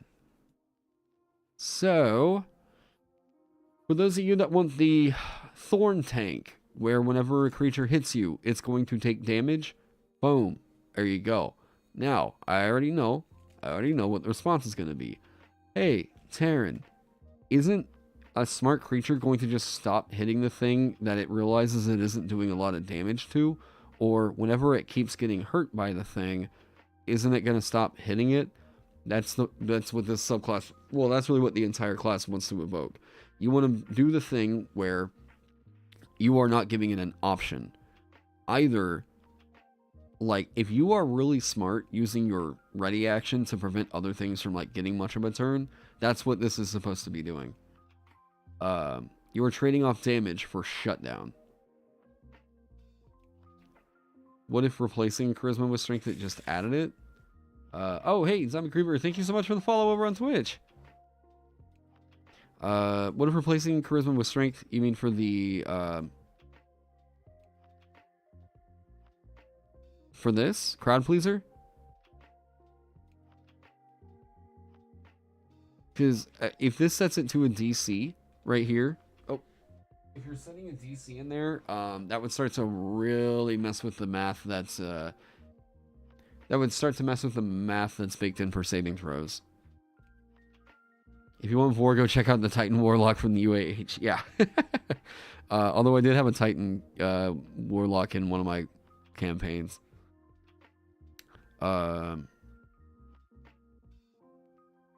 Here's the thing, I don't? Not sure what that was in relation to. So. You think you should be able to change the damage of armor of allies much sooner? Wait, hey, you're new to role playing? Oh, well, welcome. I'm a combat type of guy. Can you tell me if this is good one for Grim Hollow? This class?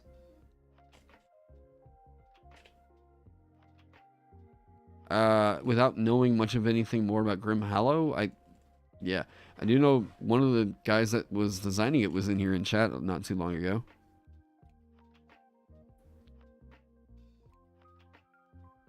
And now Benjamin and Ross know about warlocks. Great. Oh, I'm so glad that's a thing. All right. So, backstory, like the backstory on being a Vanguard, and then that. Yo, Paulo. Hey, bud. How are you? Just noshing on us. Wait, you guys. Wait, you guys can see he's on the couch. Hey, Paulo. You see him? See him back here? Right here? Yeah. Oh. You like the couch? I brought it in here for you. Yeah. Love it. All right.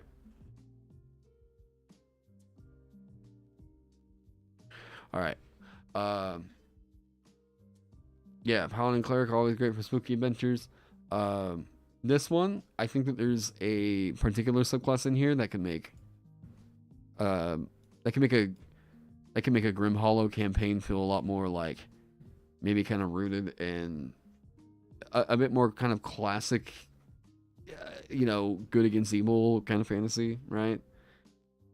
You can barely see how good is a Charlatan Stride on this class.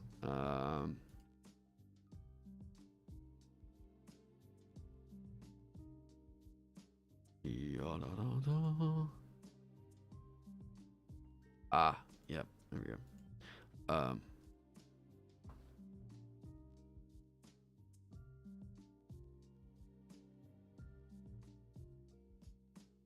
Your speed increases by 10 feet and moving doesn't provoke opportunity attacks. It would actually, I would think, be fairly bad.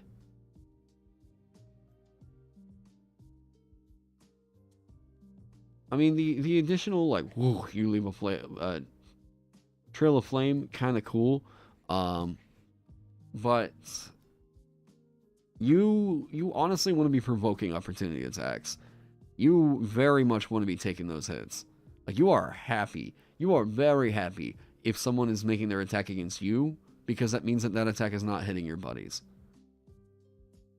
How I looked at Peace Cleric level 6, I mean, I've seen Peace Cleric. We gotta get through this. We gotta get through this. My people, my people. We're stun locking me on looking up a bunch of different stuff. Hang on. Alright, Peace Cleric. 6th level.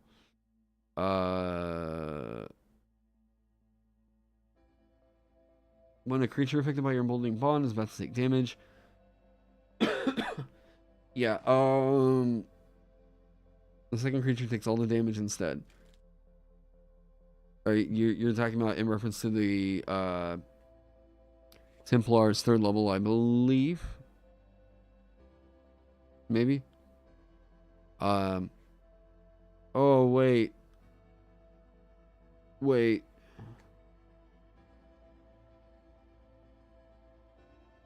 Takes all the damage instead. WotC. I just found another interaction in here that, like,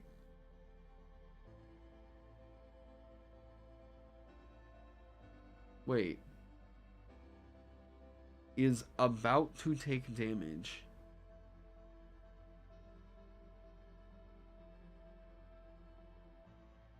Okay, can use this reaction to teleport to an unoccupied space and take all the damage instead.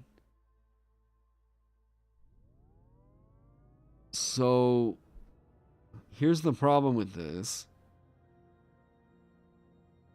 Yeah,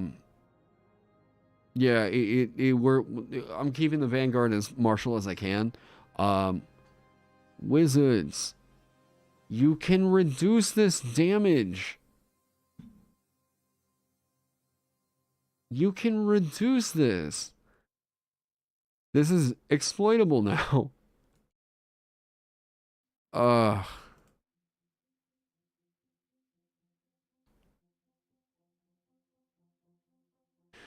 And it's the fact that it's missing the text of which can't be reduced in any way.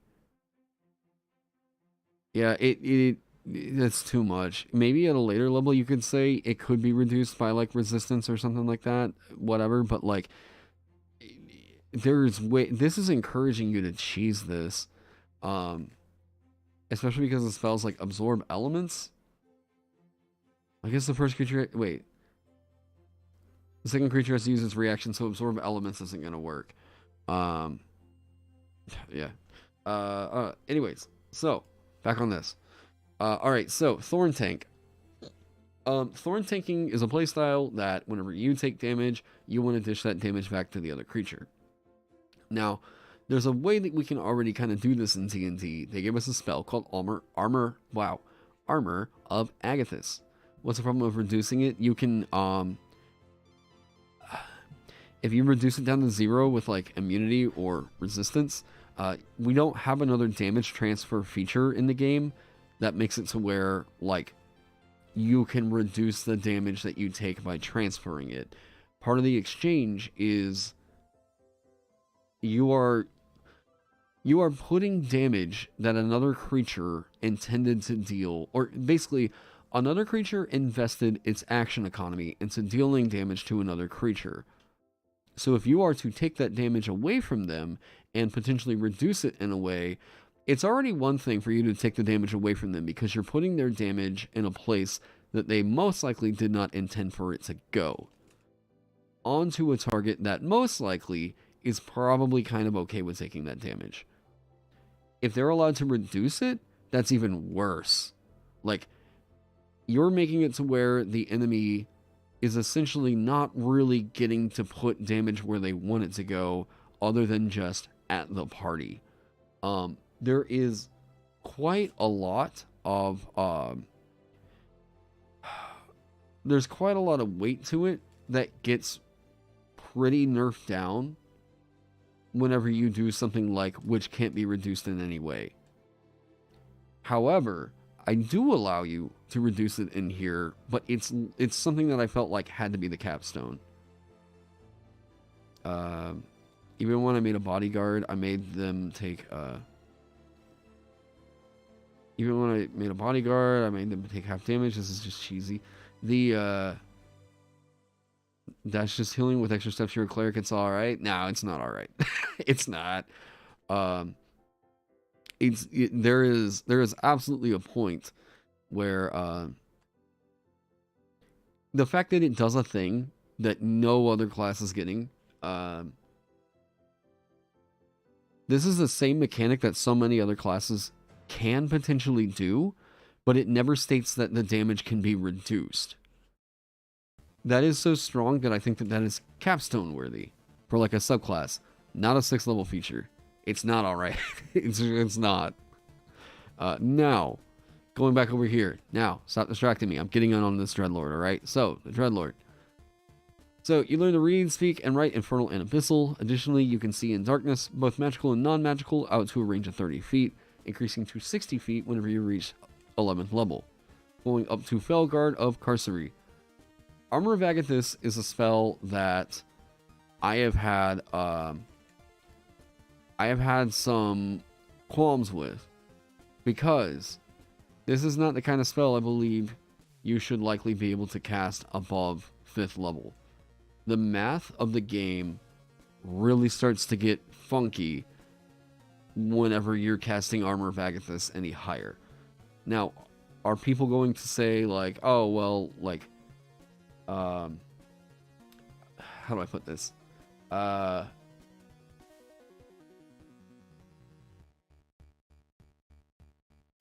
What I am leaning into with this right here, Armor of Agathis has a downside to it. And that is the fact that it usually only applies to melee attacks. Wait. Chad is a class for sure. It's a monk for sure. Pulling off a lot of stunning strikes. Yes. So Felguard or Carcery. You can cast Armor of Agathis without a spell slot or material components, and you can perform the somatic component of the spell while you have a shield in one or both hands. Constitution is your spellcasting ability for this spell, and it is cast at a level equal to your Vanguard level divided by... this should be... 4. Write it down.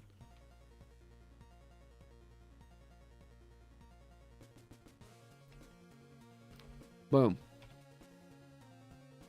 There we go.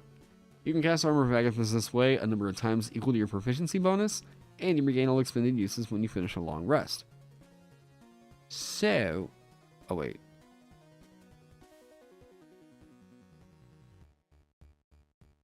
Vanguard level. A constant, consistent casting of Armor of Agathis as a first level spell that you get back on a long rest. It should be proficiency bonus. And it's going to go up pretty quick.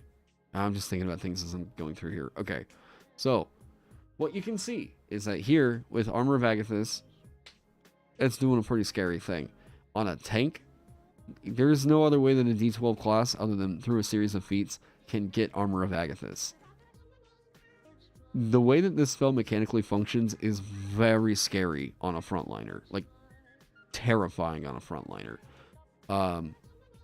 So putting this over here on the Dreadlord should immediately, like, oh, like, this is a big, big tax on your power budget right here. I am trying to figure out if it's reasonable to be able to give it to you. If this spell is just mechanically... I mean, it's in the game.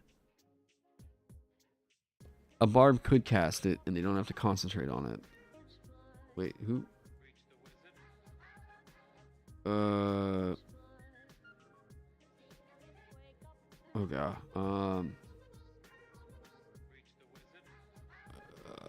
Multi-class. Yeah, no class gives you. No class gives you.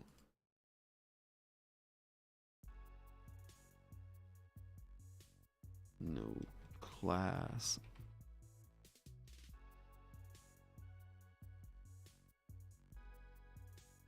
There we go. Okay. Fire Shield is doing a similar thing. It's the... oh, hey, Laney husband, thank you so much for subscribing. What's up, Camus? So with this one, you're going to get Armor of Agathis. If something hits you, bam, like, it's going to take the damage, right? What monster had Armor of Agathis and hurt you? No, it's... I believe that the mathematics of it, I'm overestimating Armor of Agathis for a character that can't upcast it. They will be able to upcast it. It's cast at a level equal to your Vanguard level, divided by 4. Rounded down. Wait, that's your wife? What? Well, hello. Hello, D4's wife.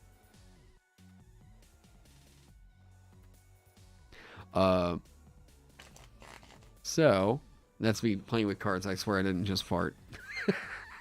it was this, okay? This, not my, that wasn't my ass. All right, cool.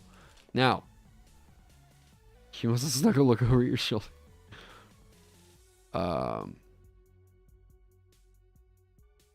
You kind of freaked out that the Sork subclass got armor back. Yeah, it's yeah, there's a reason I've got Clockwork banned. Okay, so, and I've had people get on my case about, like, well, you're a homebrewer, why don't you tweak it? Because I don't like the subclass, and it requires more than just taking Armor of Agathis off of its damn spellcasting. There's so many problems with that subclass. Can't believe Taron's farting on stream. Yes. Now, Dark One's Grasp allows you to, if you are hit by any attack, well, you have the temporary hit points, it deals the damage. So, boom, something hits you. originally it was only a melee weapon attack. Can you make a suggestion? The temp hit points that Armor of Agathis provides. It's a great weakness of the spell at higher levels because of damage. I don't want to make the spell better in terms of the amount of temporary hit points you can get. I want to... The fact that you are able to cast it a number of times equal to your proficiency bonus means that if you run out of those hit points, you're going to have to refresh it using your action. So I'm actually okay with where that's sitting right now. It really, really, really does not need to... it doesn't need to be granting... Wait. Oh, damn it. Damn it. No, it's 6 5th level spell slots. God damn it.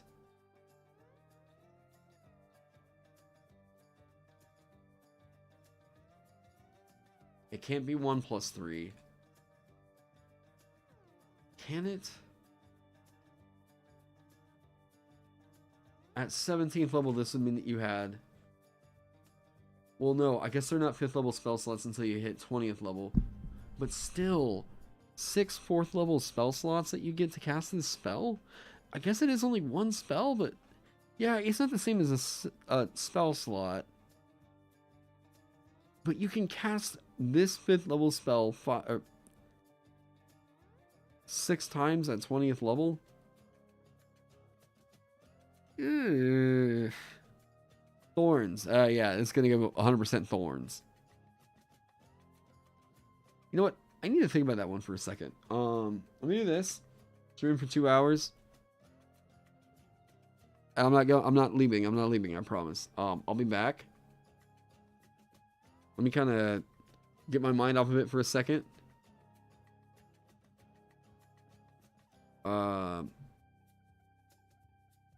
It's fine, Taron. I don't know. I don't know that it is. I'm gonna get my mind off of it for a second and just kind of walk and go outside, get some fresh air. Because I'm feeling like, oh, I need to think about that meth a little bit. But like I said, playtest over in the Discord. If you want to go check that out, I will go on, like I said, just like a 5 or 10. Just make sure the dogs. Uh-oh, where'd it go? I'm gonna make sure. Oh, there we go. I'm gonna make sure that the dogs get to go outside. All that good business. Wow, there's 12 people over on Twitch. Holy shit! Hey. So I'm gonna go on break. Be back here in a second. Okay. Yes, I'm gonna go think. Think. Made an effect that works similarly to Armor of Agathis but isn't a spell. Maybe.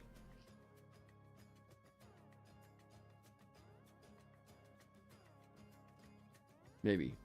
We go. Orange. Yeah. I got the boxes up at a gig. All right. Yeah. I'm gonna go think. You guys stay right here. Okay. Okay.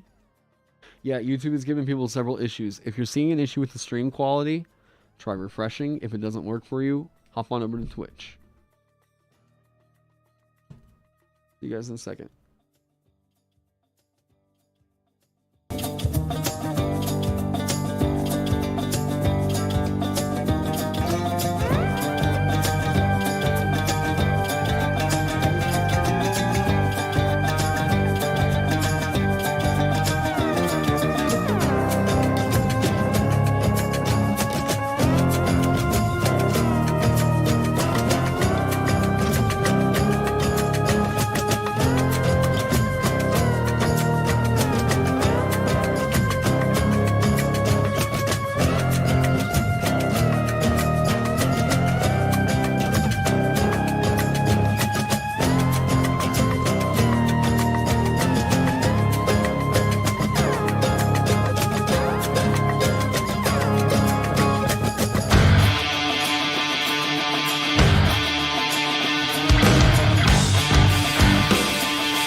Yo. Okay.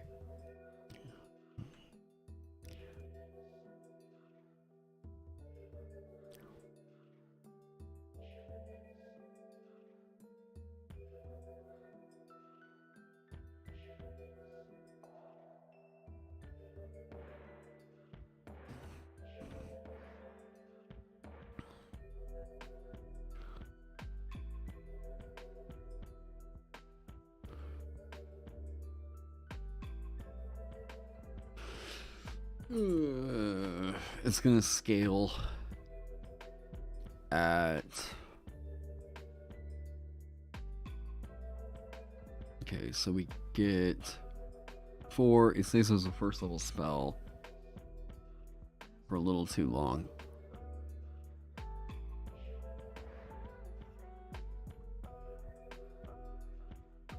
I did have a good thinking, yes.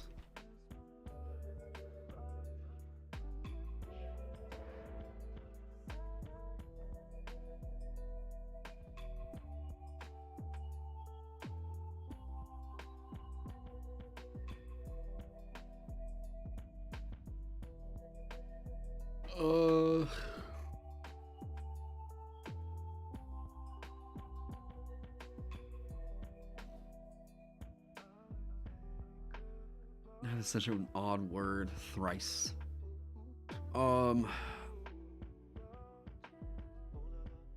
Uses when you finish a long rest.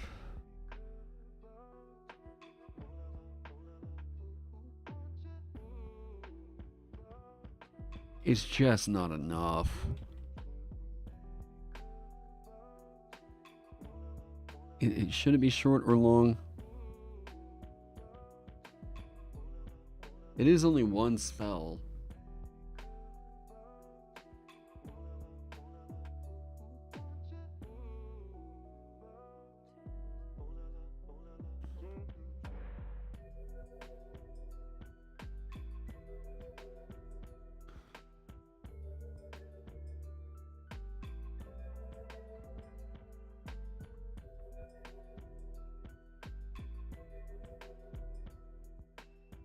Okay.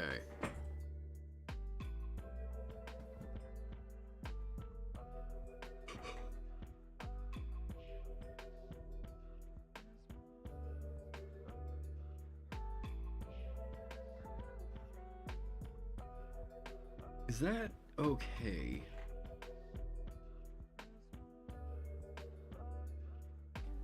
See what testing says? Yeah, we'll see. Okay. Dark One's Grass increases the spell to where you can get it with a, or you can do the damage with a, oh no, it can't be, I don't want to do too much based off of half your proficiency bonus or anything like that. Giving spells to marshals makes you see how good spells are. Now, this capstone is nutso. When a creature attacks you or deals damage to you, you can force it to make a charisma saving throw. On a failure, the creature is presented to you to answer for its transgressions, depending on its distance from you. If the creature is within 60 feet of you, it is magically pulled towards you, arriving in the nearest unoccupied space towards you, or space to you. If the pulled creature impacts any other creatures while pulled in this way, they are pulled as well. While pulled this way.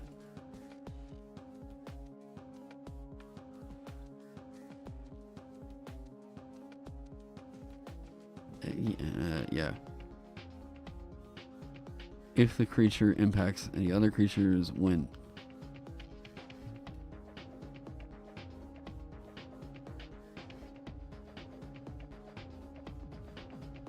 they are pulled as well.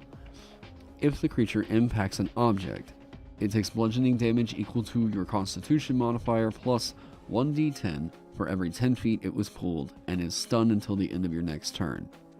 If the creature is further than 60 feet from you, but on the same plane of existence, it takes 3d8 plus your Constitution modifier psychic damage and is teleported to the nearest unoccupied space within 5 feet of you.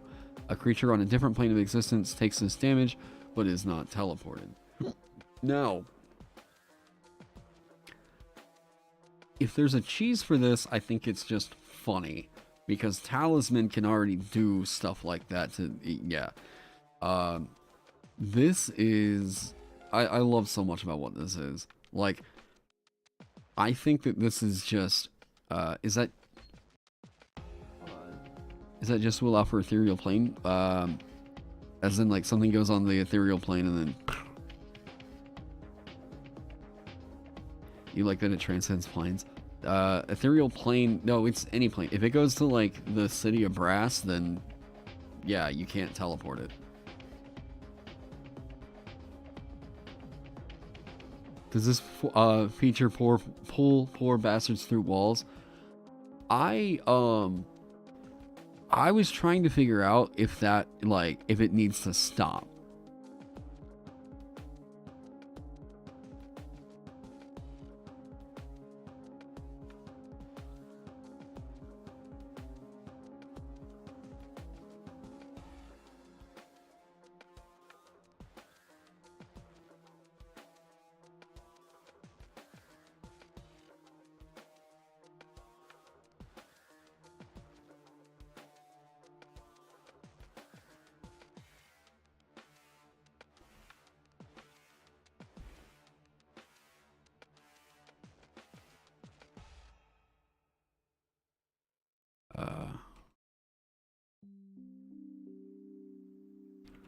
Till the end of your next turn. Okay.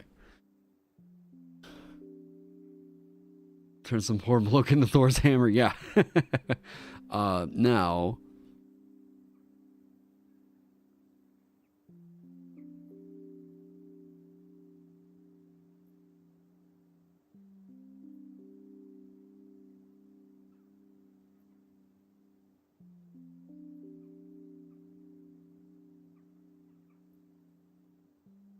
There we go. Now, that capstone can be really weird. It deserves to be really weird. I love that this is just like... This feels that, like... That magical... Almost, like, demonic, like, yeah, where you are tapping into something... It's like, I'm going to make this thing answer for its transgressions. That is so, like, aww. I was listening to a lot of Black Sabbath as I was writing this morning. Oh. Now, I'm only saying this now because I'm seeing quite a lot of people talk about this and realizing that the YouTube view count is way low. Like, with so many reporting issues over on YouTube. Oh, Paulo, hey.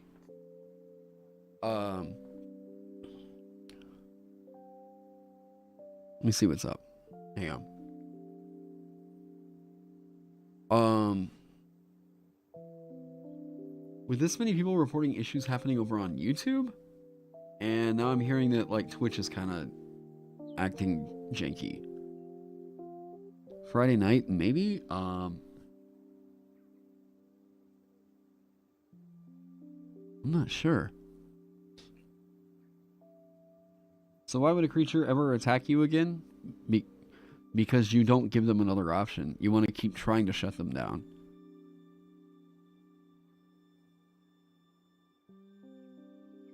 You're still here on YouTube. Good. Yeah, here's the thing. Like, if you're asking, like, why would a creature ever attack you again? You want to keep trying to shut that down.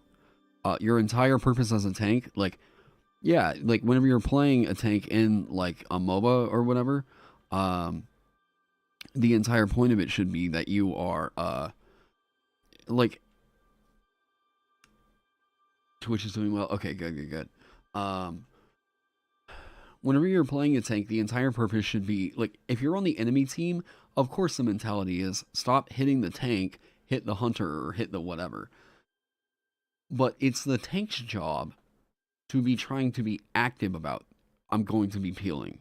I'm going to keep trying to do all that. Oh, half of Canada is legit without internet? What? Weird.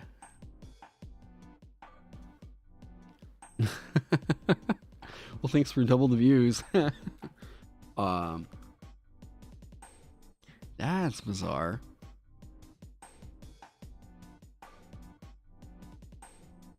The Canadian issue's weird. Well, maybe that's it. I don't know. So yeah, your entire intent as a tank needs to be actively trying to pull things off of your buddies. Like, that's the reason why tanking hasn't really worked in 5e. The whole reason why the mindset towards it has been tanking just doesn't really work, the best option you can do is deal damage, is because this game is very, like, this game doesn't really allow you to do some of the things that you would be doing to tank off of your, the events that are occurring that you would need to be doing the tank thing for aren't happening on your turn. They're all happening off your turn, which is why I did things like give it the ready action that it can use in a unique way. As a Dreadlord, how am I able to achieve that? What, really active tanking? The stuff's given in the class. So, like, you're going to be pushing them, trying to shut down their movement, and then if they hit you, bam, they take this damage, right? Like, that's basically the mindset of, like, the Thorn Tank. And here's the other thing, because, I mean, I know I've heard this from some people. If the class doesn't click with you, because if it's like, this just doesn't sound for me, it's not really the kind of class that I think is for everybody. This is a class that I'm making for people that are really into, like I said, the hardcore tank mindset. And if the reason for feeling that like something like this wouldn't be viable because it doesn't deal damage, if that's a big turnoff, then yeah, this probably isn't going to be a class that you're going to like. My thing is, I'm trying to make a class that is doing a thing that you can't do in the game right now. I'm trying to make it to where you can hard tank. Jeez.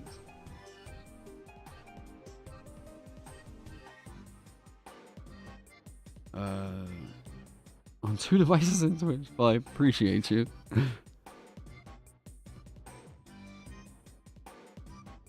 You know this because it makes a character concept actually work. Well, thanks. Juggernaut. This one's insane. Appetite for destruction gives you proficiency with improvised weapons, and you deal double damage to objects and structures. Moreover, whenever you use your reckless charge feature, you move this. Oh wait, yeah. If you try to shove a creature and fail.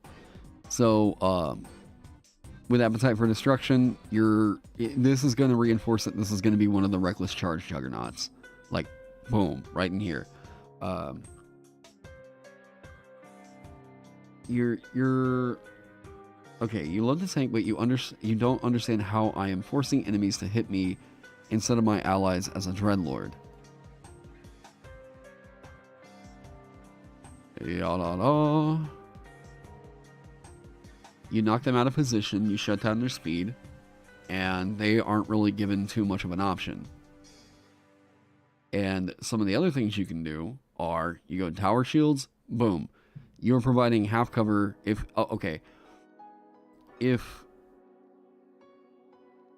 you are doing everything that you can to push something out of the way of, or push something to where it cannot possibly target your buddies, that's the thing you should be doing as a tank. You want to keep shutting down whatever it is it's going to keep trying to do on its turn. With lockdown, if this thing is only able to make like melee attacks, let's say it makes ranged attacks, right? Okay, well, keep getting in its face, keep, pushing it around with reckless charge, whatever. You're doing hard CC through repositioning. So like, if the thing is choosing not to attack you, you want to make it to where like okay, like it doesn't, not just that it doesn't really have any option, but like, not just that it doesn't have an option, but that by doing something else you can punish it. The other things that you can do with that, you want to knock it prone so that it has disadvantage on certain, you know, whatever. But you haven't played a tank since 2E. There are other subclasses that are in here. Like, this is meant to do a Thorn Tank. This right here is just sort of a, like, I'm going to get in, kind of brawl, like, a little bit like Juggernaut-ish, right? Let's say the Vanguard are cheated all that. Why would the enemy still choose to attack? Why would the enemy still choose to attack the Dreadlord? So either your proposition is this thing chooses to attack the Dreadlord, or it doesn't attack anyone at all if it's not given the option. That sounds like you're doing your job. Like, if you're making it to where the thing is like, no, I don't want to attack. Good. That means that those attacks aren't hitting your buddies. So if it's choosing not to attack, then I still think you're doing your job. Yeah, there you go.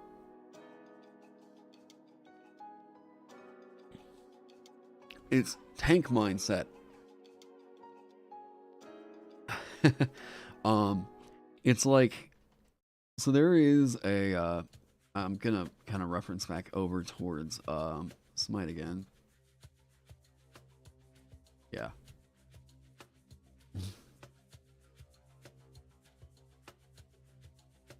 Where was it? Oh, no, it's, oh, wait, yeah, there it is. They actually changed this passive. And not because it was bad.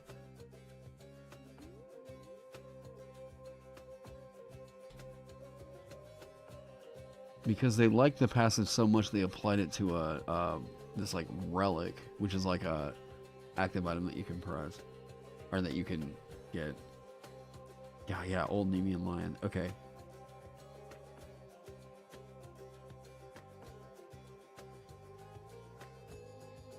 So this item used to just reflect back all the damage that you would take as magical damage. Well, not all of it, sorry. 20%.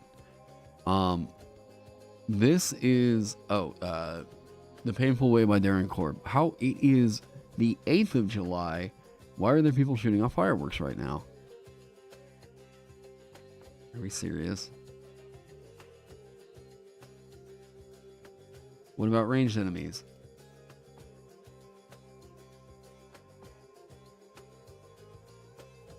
Your casting of armor of Agathis is enhanced, causing it to deal damage to any creature that hits you with an attack. What this means, with any attack, it's going to apply to ranged attacks, right? Now, if that enemy is choosing to hit one of your buddies, like, at range, try to get in their way. Like, do what you can to try and get in their way. Now, let's say it has fly speed, okay? That's actually a problem of every frontliner. That's a flaw within the build. Well, just within the play style, because your range characters and your spellcasters are supposed to be dealing with them. So, like, if you're gonna, how do I put this?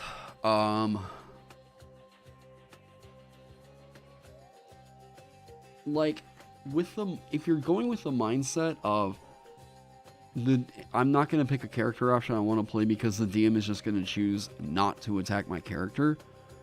Okay, this is a class that is trying to give you the tools to make it to where that DM is not going to really have a whole lot of choice.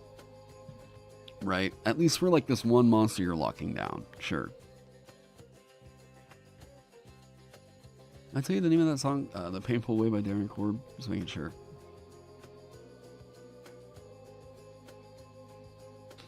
Everything has a counter as rock, paper, scissors. Yeah, I was talking about this with Amanda about Pokemon, because she didn't get to play it as a kid, and I was like, I talked about it a little bit on one stream, but I'm like, no, I think Pokemon, despite the fact that Game Freak keeps making pretty bad, like, stories for their Pokemon games, the overall magic system and just the way that the game works, like, the fact that this type is weak to this type or whatever, is actually pretty brilliant.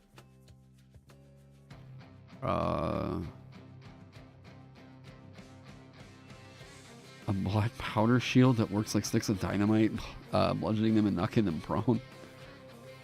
Just like a boom, I don't know, boom shield.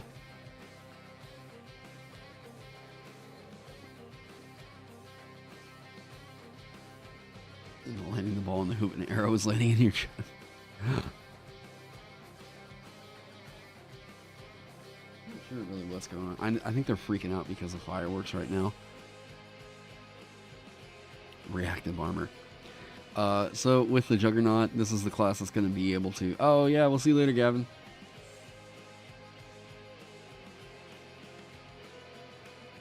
Oh no, Pokemon 100% has a magic system. Yeah.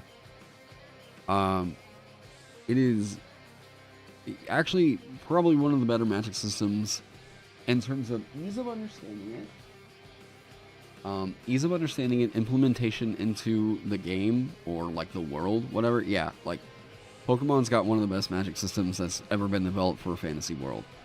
I say that as a Brandon Sanderson fan. Pokemon's magic system is legit.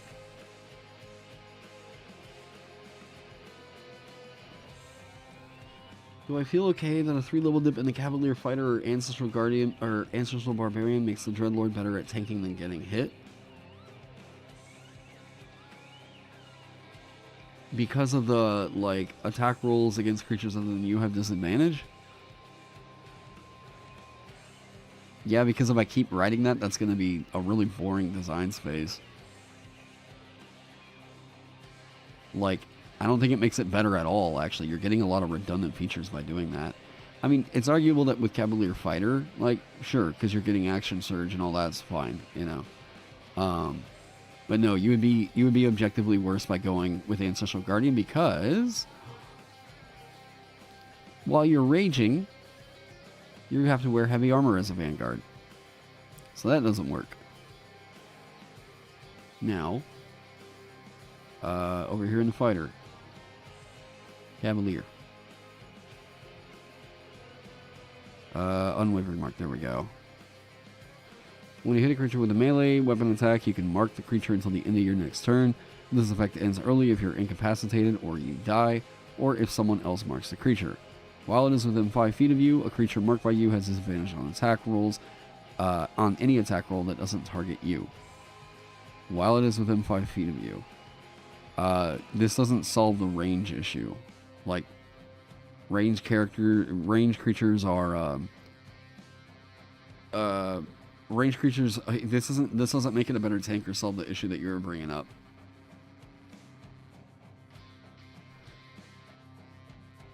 Oh man. Wait. Oh, on your next turn. Okay, I was like, wait, what? That's supposed to be a reaction, right? Advantage on the attack roll, and if it hits, like, yeah. No, this mechanic right here is what I would say is like, it's still soft taunt. Like soft aggro. Fighter just makes a lot of things better in D&D once a short rest, so most of the times it's not worth the 2 levels, yeah. I also, like, I think about Action Surge whenever I'm doing design work. I don't let it arrest me from designing, like, action stuff. Like, stuff that you can do on your turn. This feature should have been a 6th or 7th level feature for the fighter. This is... Action Surge is objectively way coming on way too early. Way too early. This one should have been given, like... I say 6th. Like...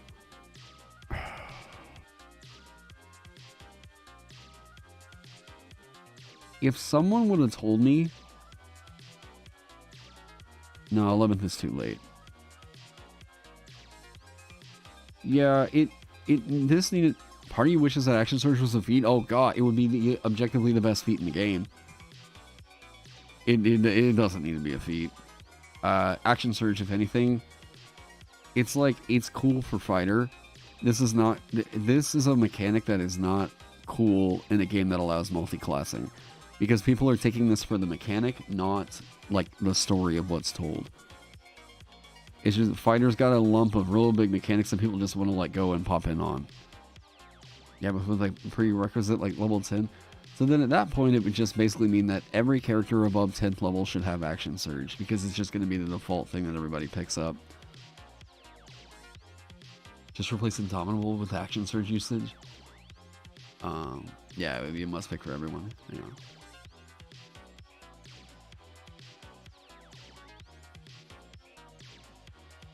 I feel like I gotta eat. I gotta eat something. I don't know what. But yeah, what was all in this one? Shadow Sorcerer got in. The Undying Light? Oh, Celestial. Oh, okay. So we had Gloomstalker, Shadow Sorcery, and then yeah, Shadow Magic. Huh.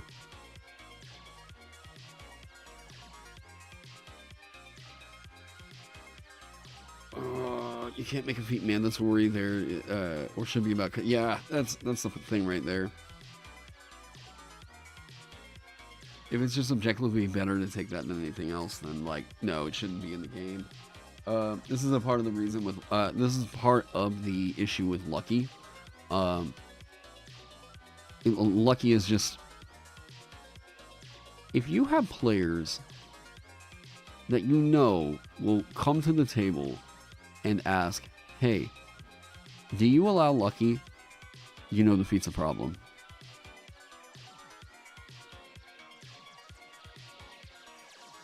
You'd rather see a Cavalier with a reach weapon team up with a Vanguard.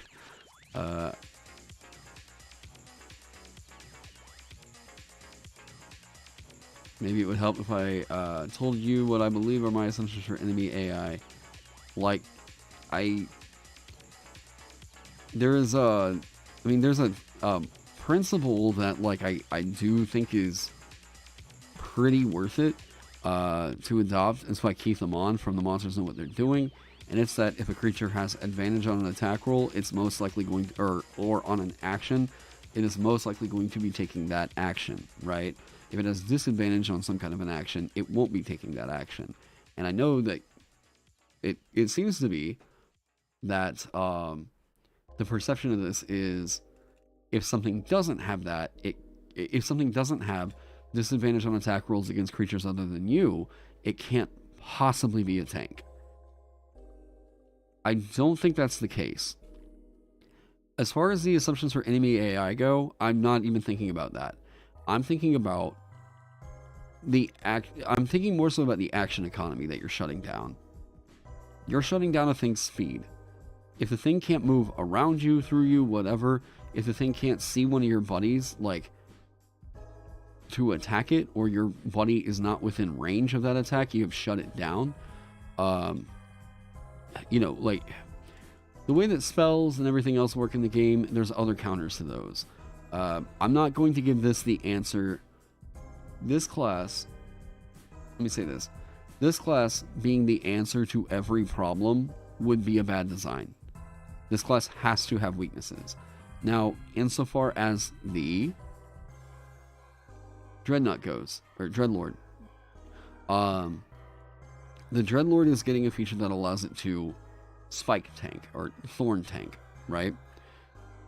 With the other lineup of features that you get, this is you as a Dreadlord are trying to force people into melee range, where they don't really have an option, right? And if they aren't going to deal with you, what you need to keep doing is just keep constantly slamming them into a wall, right? Now, if... wait, where was it? Yeah. So, there's another feature that they get whenever we're talking about, like, oh, well, a creature is most likely going to take the attack that's going to give it advantage. Right here. Boom. What do I do if I can't force a thing to attack me? I'm going to reckless charge it constantly, so that I might be able to force it to attack me because it's going to have advantage on that attack roll, right? If I keep charging a range character and I just keep throwing them up into a wall, do I really care about disengaging with that creature? No. I welcome your reaction. I welcome you. Hit me. Please, hit me with an opportunity attack. I love it whenever it's like, I just took damage so that other people didn't have to. If you watch the fight where, if you watch the fight over on Nerd Merchant's channel where I was a barbarian fighting Vecna, you know, it was, like, I guess it's a little bit over a week ago now. I just ran in, it was my whole job as a barbarian to keep taking as much damage and focus away from the other characters as I could. So I just kept getting in Vecna's face, hitting him with the halberd, and doing everything I could to be like, yep, your attack rolls against me have advantage. And what did Ted do? The thing Vecna probably would have done. He kept hitting the creature that he knew had advantage, or he had advantage on the attack rolls on. There were also other spellcasters in the group. Now, Vecna's stat block has a lot of shutdown happening. This is why I think that the real MVP of that entire fight was really Jordan. Like, well, I mean, it's not even like a hidden thing, really. Jordan just steamrolled him. But Jordan would have had a way harder time. Yeah. Block, defense, save, Marshall. Yeah. So, like, Jordan would have had a harder time and had to have been making concentration checks a lot more often had I not been the one that was trying to distract Vecna so much. So even if I'm not, like, doing a bunch of crazy stuff, I'm the one that's allowing everybody else to do the crazy stuff. So I'm trying to get in their face. I'm trying to take up as much of their action economy as I can. And if I can take up your action and then knock your speed down, I'm tanking pretty damn well. Hey, what's up, Sulius? Sweelus? Like if VR said, I welcome their hate. Yeah. The BDSM prophet. There you go. So, if, like I said, you are focused on doing denial.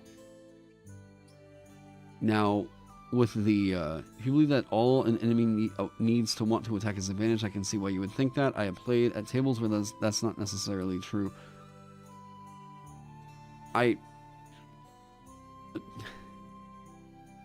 If the only reason why an enemy is going to attack you is because you're a wizard, then I would say that the AI that's going into, like, the way that combat system is getting played out, you are pretty much the most obvious threat here.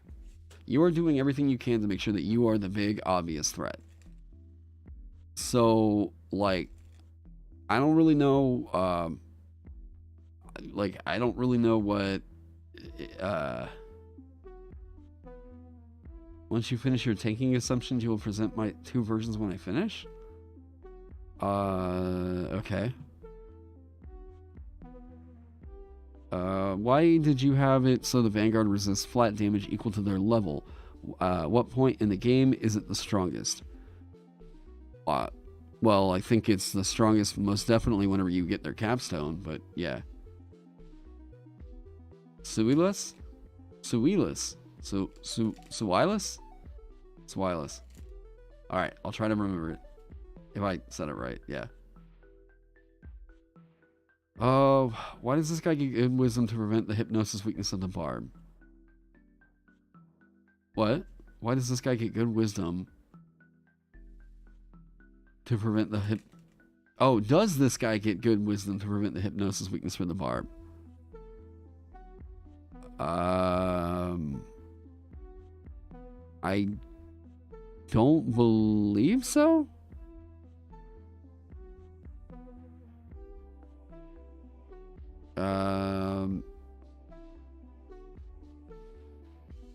Like being charmed and stuff like that. You subscribe to the idea that target the wizard for creatures is about int 13 plus. That sounds like, to me, a really boring way to run monsters. I'm like, if every combat is just going to be, yeah, go target the squishy. Like, I don't think that that's like a really narratively fun way to run it. Like, it just sounds like every single combat is just going to be just throw minions constantly at the wizard. And it sounds like this is an opinion I've heard, especially like in older YouTube. older D&D YouTube content seem to be promoting the idea that you need to be focusing down the wizard. Yes, okay, there you go. The DM ignoring your abilities is a problem that all classes can face. You as a D... Let me give you a hint here. Alright. DMs, if you are building things to specifically counter features that your players have, you're falling into adversarial DMing. You can present them a challenge and do it in a way that emphasizes that their class features matter, right? You can build combats out to where a character is actually going to be getting use out of their class features rather than building out combats to where they don't feel like they have anything. So if you're doing a thing like, I'm making a combat to where, oh, I'm having a problem with this barbarian, this homebrew thing I've made has an effect that makes it to where they're never angry. I don't know, something like that, right? Like, if you're saying that, like, oh no, wizards are the problem, so every combat I'm putting up a field of anti-magic. That's lazy DMing, alright? That's so lazy and it's so not fun. If you just embrace the fact that, like, your party is supposed to be heroes and, like, build into the idea that, like, yeah, they have an aura of, like, fright. Alright, so here's the deal. Take that, you know that, like, that character went, like, Conquest Paladin, right? Whenever they get up into later levels, the thing that winds up happening is that frightened immunity becomes very, very common in higher CR creatures, alright? So what do? If the paladin isn't really getting any use out of his class features up against your BBEG, you give the BBEG minions. You give that BBEG a bunch of little minions that are not immune to being frightened, so at least your paladin is able to do some horde clear.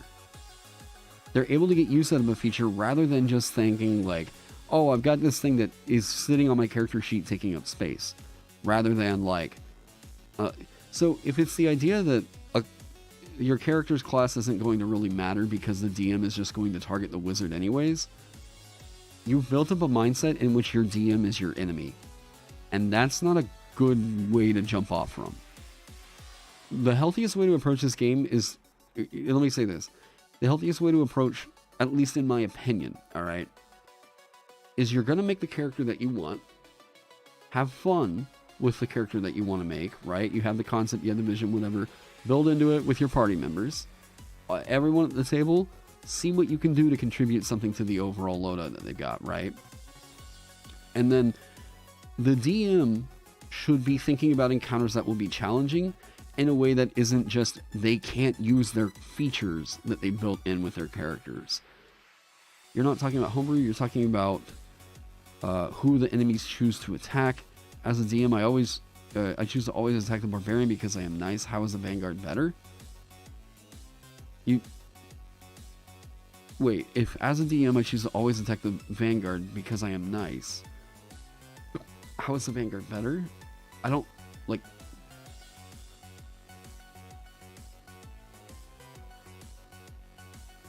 How it...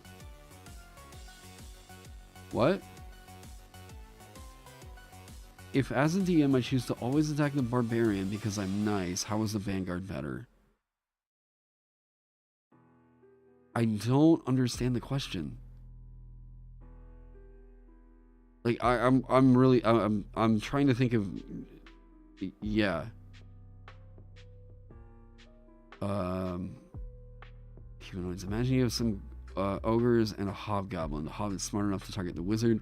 Kill him so he stops telling the ogres to do that.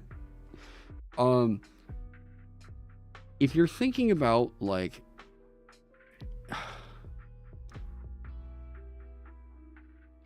Well, I'm trying to understand what the... It sounds to me more like this is a DM philosophy question rather than like...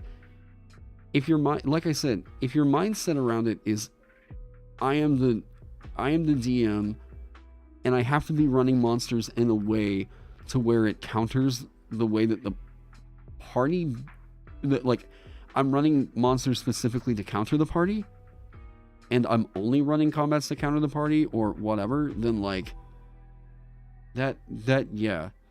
I think they might be asking how the Vanguard is a better tank than a Barbarian. A Vanguard is a better tank because you're getting actual crowd control and shutdown, not just the soft peel, right? Of, oh, here you go.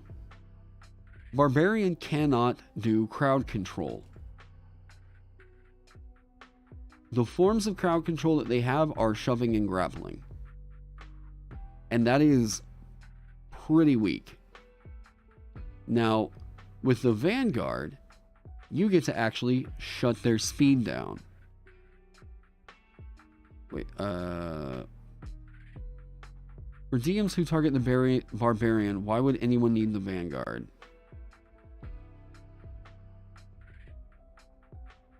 For DMs who target the Barbarian, why would anyone need the Vanguard?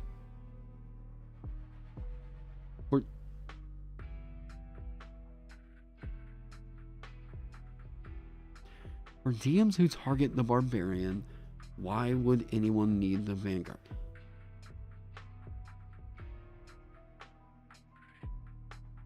I'm very, very confused as to what these questions are even asking.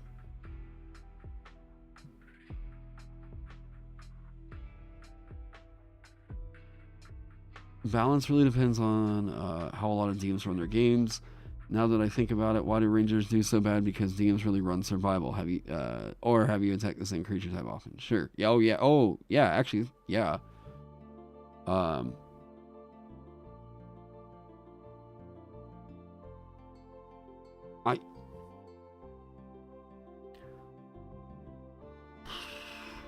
try to phrase the question in a way. The problem is I'm not really understanding the perceived loss that's happening here. And if it's the fact that it doesn't deal damage, or that you're not doing something offensively to it, the entire point of this class is to build a thing that does hardcore shutdown, that doesn't really give them a whole lot of options. Why play Vanguard who can draw aggro if your DM acts like Barbarians can draw aggro? I think that's the idea. Okay, now that I think we're getting at something. Okay.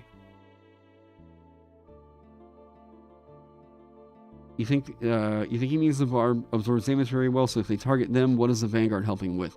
Crowd control, shutdown, repositioning. Why would shutting down their speed be necessary if the DM is supposed to attack you always anyway? So you can use your class feature. Why would shutting down their speed even be necessary if the DM is supposed to attack you always anyway? You're not allowing them to get away from you or get up in the melee range with your squishies? Like, there are tactics that are still being applied. Why would shutting down their speed even be necessary? Because you don't want them to move away from you. You're trying to lock them down. Reducing their speed down to 0 is a pretty hardcore form of crowd control. Now, if you're acting like, well, Barbarians can draw aggro too, that's fine. There can be 2 tanks in the game. I am 100% happy with that. Yeah. Like, I think of the Vanguard as, this is a hardcore control tank. I look at the Barbarian as, yeah, this is a bruiser. You know, I think that they still have 2 existing archetypes that can still, like, fit into the game. I think that if you're making a character archetype, and this might be really fitting for, like, any class. If you're thinking about making a class for this game, and you're like, oh, let me turn that down a little bit. That got loud.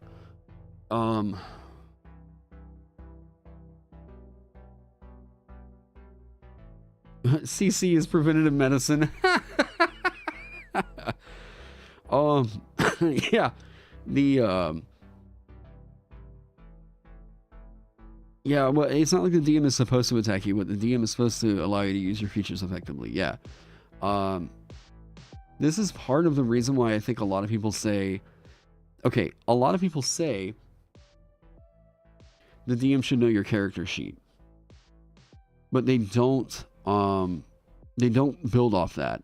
They should know your character sheet more because they should know how to build encounters that are going to be rewarding to you as a character. And part of that can be, how do I make interesting combat encounters that build off of the heroes my players have provided me with to build this story out. Because I swear to you, whenever you're making combats that are actually thinking about, how can I make this character go, oh no, I've got this feature right here that makes it, they feel so smart when they do that. And when all you have to do as a DM is go, oh damn, and that's all. Play dumb, all right? They're gonna feel cool, like they outsmarted you. Yay, awesome, neat. You can still make it challenging and do that. In fact, I would say that that's a lot harder to do and a lot more challenging as a DM than all these people out there that are like, yeah, well, I always do extra damage because meh. No, what's more interesting and more difficult to do as a DM is find ways to challenge your players while still rewarding them for using their features. That's the real cool D&D y'all are missing out on. I'm assuming the DM will always target the tank, but you are also saying that the Vanguard can prevent your enemies from getting to squishies, so which is it?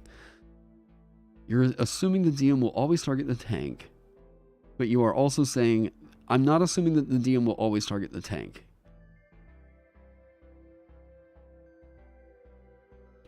No, I am not assuming the DM will always target the tank. I am assuming that the Vanguard is going to be doing things to try and shut the enemy down. Yeah, they should understand your combat loop. Yep.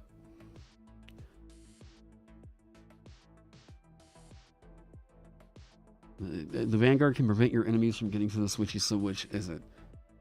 If you're doing a thing as a Vanguard to where the enemy is not really given to where the enemy is not really being given a great option to attack other creatures, then yeah, I would say that, like, I'm still...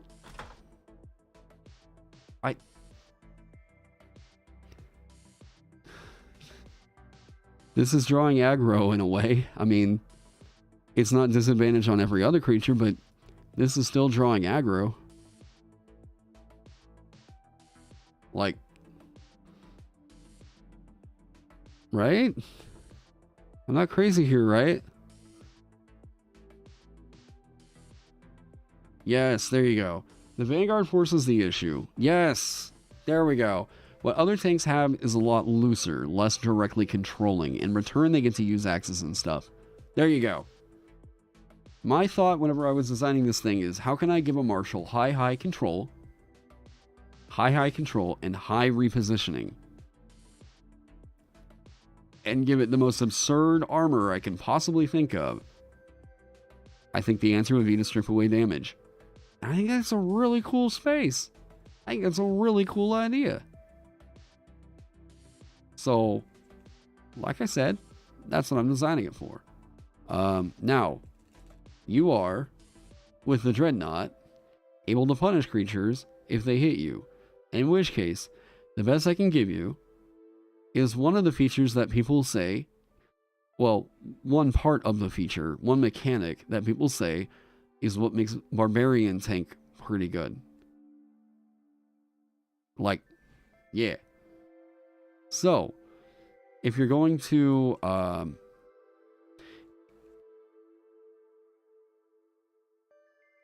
oh, here we go.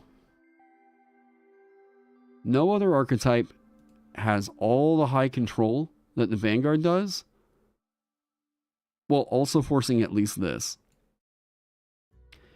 This is not incredibly unique to the Vanguard. This is a provocation of aggro here. I don't know that I would call it drawing aggro, because drawing aggro seems to insinuate that it can't target anything other than you. So, now you make it to where attack rolls. So, yes, it is a bit of a soft taunt here, and yeah, they can target other creatures, sure.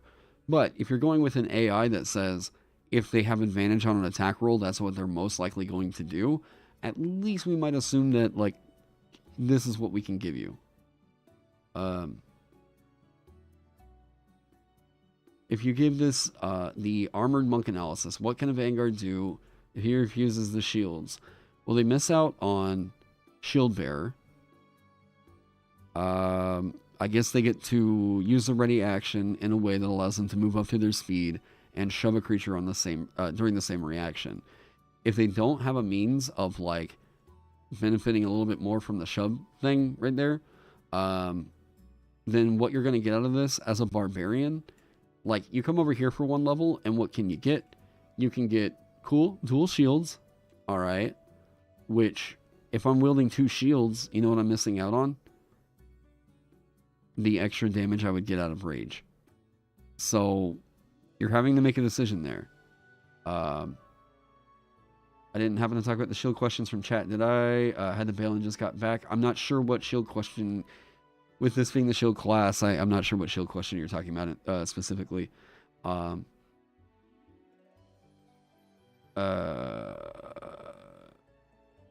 that shit damage without allies, it dies a slow death in the action economy.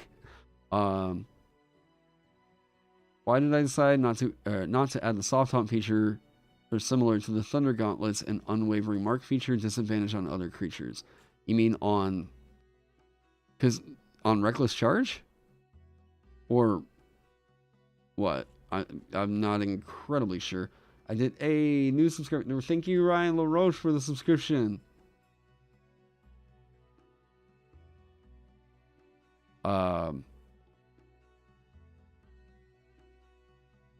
So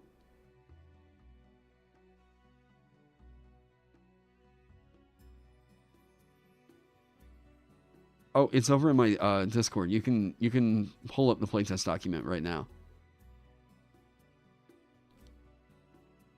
Yeah, Professor Chab. Yeah, you can totally go see the playtest document right now.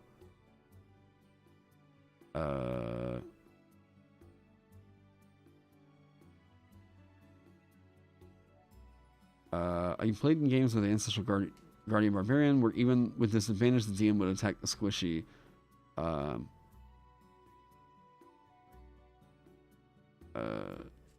I think we have 2 different kinds of DMs in mind, and we'll hold off on this criticism until I do. Okay. Now, other thing. I'm giving you mechanics here, on top of a lot of very, very hard crowd control. Yeah, the class can't make the DM target you, but it can inform them it's what they should be doing. Yeah.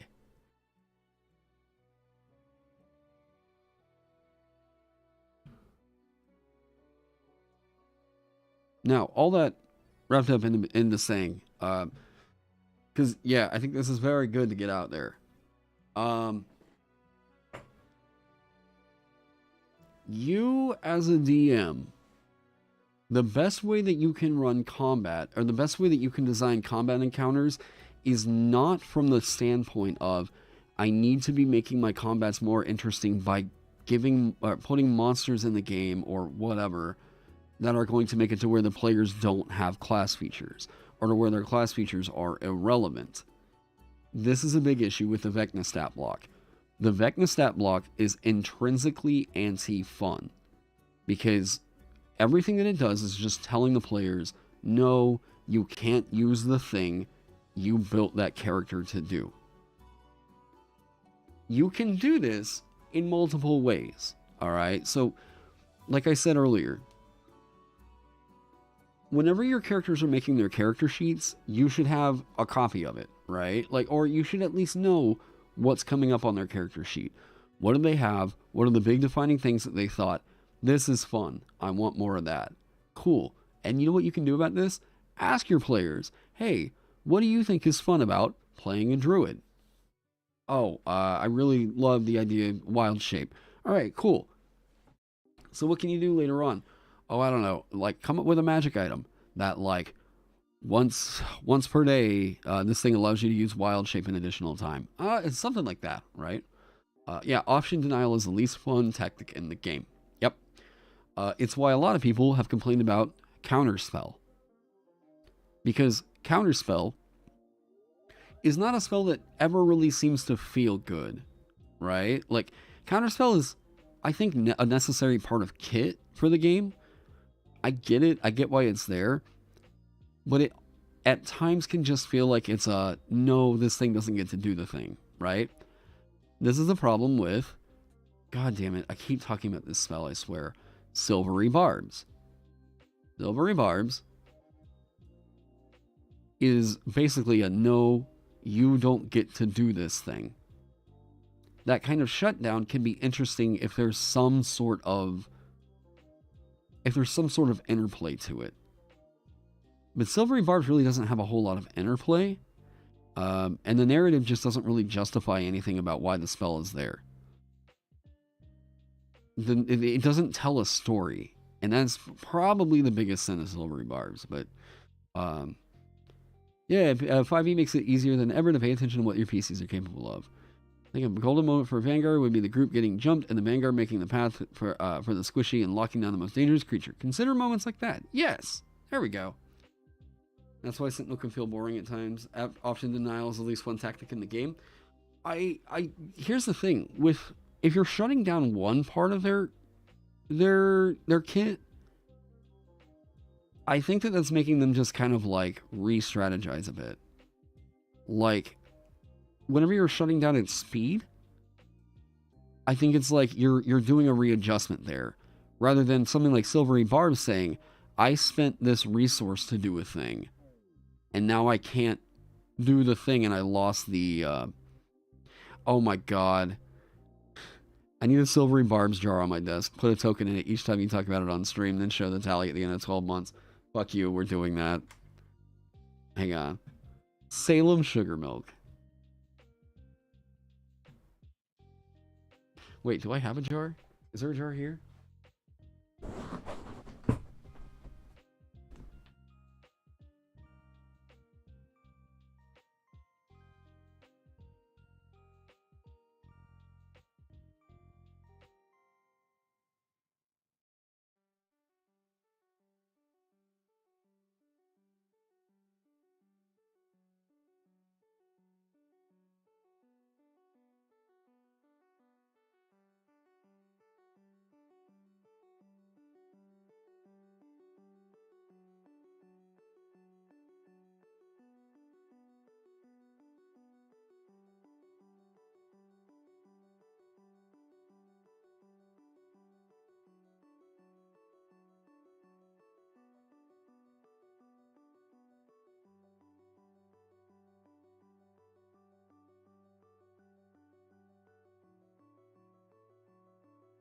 I'll remember this.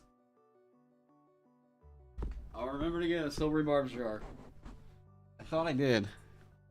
Share stream, let's go!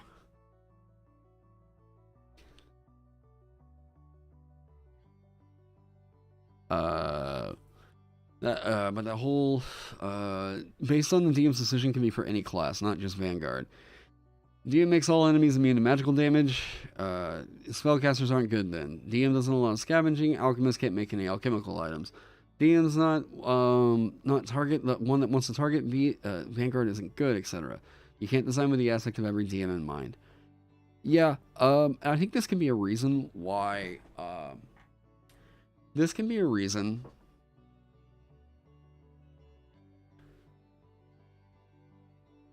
Man, how do I put this? I would say that this may very well be a reason why Wizards of the Coast hasn't given an option that just does hardcore shutdown like this.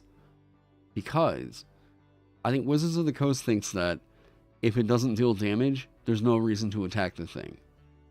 If it's not a threat, then people are just going to think, well, there's no reason to attack the thing. That sounds remarkably boring. Like, gah. You know what's cooler? Actually, I think... Hang on. Josh actually did a video about this. Dungeoneers Pack. It's your Vecna video. You talked about this really, really well. I'm not gonna, like, do a react or anything to it because you guys need to... Yeah, just go... Yes. Okay.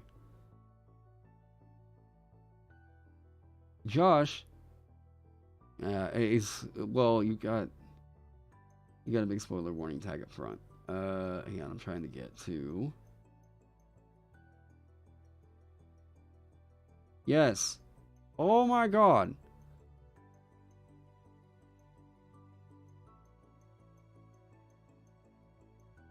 Boom. Josh, you knew this. All right. Now, this is Dungeoneer's Pack. Things to steal from Stranger Things to make better D&D villains. This can be reflected. You use opposing themes whenever you are making the villain, right? Let's do that. Now, the idea here being that... God, I don't want to give spoilers away. Anyways, so the idea here being that if your party is a bunch of, let's say, X, Y, Z, whatever. There, I think the one that Josh, the example you gave over here is... if the party's full of clerics and paladins, right? Okay, so then maybe build into it with like a vampire, right? A vampire can still be a pretty decent threat against characters that are, clerics or paladins, right? Know what's on their character sheet. What can you do to like contrast that in a way? I think if players pick things like, if players are picking things like a light domain cleric, cool. I'm going to throw a Nightwalker at you at some point. Not because I specifically think like this monster is going to counter you in some way, but I think that like the identity and what happens with a Nightwalker is pretty interesting as a contrast for a light domain cleric, right? Or well, even more so with a life domain cleric. Man, oh my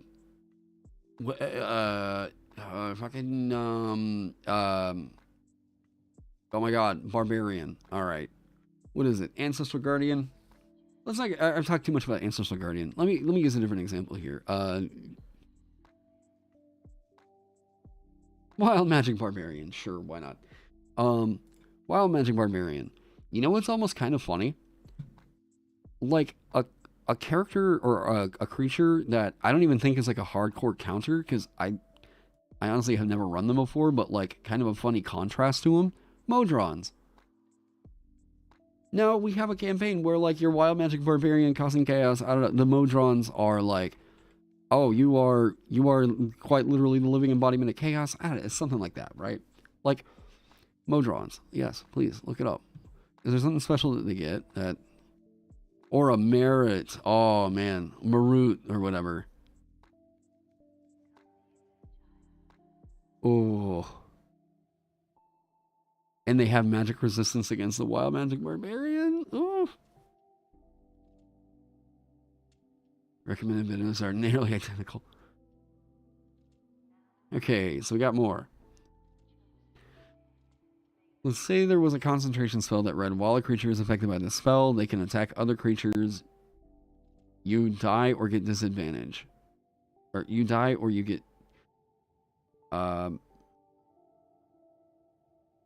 Let's say there was a concentration spell that read, while a creature is affected by this spell, if they attack other creatures, you die or you get disadvantage. Are they the same amount of power? If features are just meant to guide your DM, I feel like it comes across that way if the spell would be equally powerful either way. Let's say there is a concentration spell that read, while a creature is affected by this spell, if they attack other creatures, you die, or you get disadvantage. They die or get disadvantage. Of course, they're not... Okay, so you're setting up an example to say, you're using an extreme here. Either, number one, this thing is like, okay, average, whatever power, or it's absolutely absurd. They are of a different scale of power, and I agree with you there. If features are just meant to guide your DM, I feel like they come across as if that spell would be equally powerful either way. No. No. What? No. What?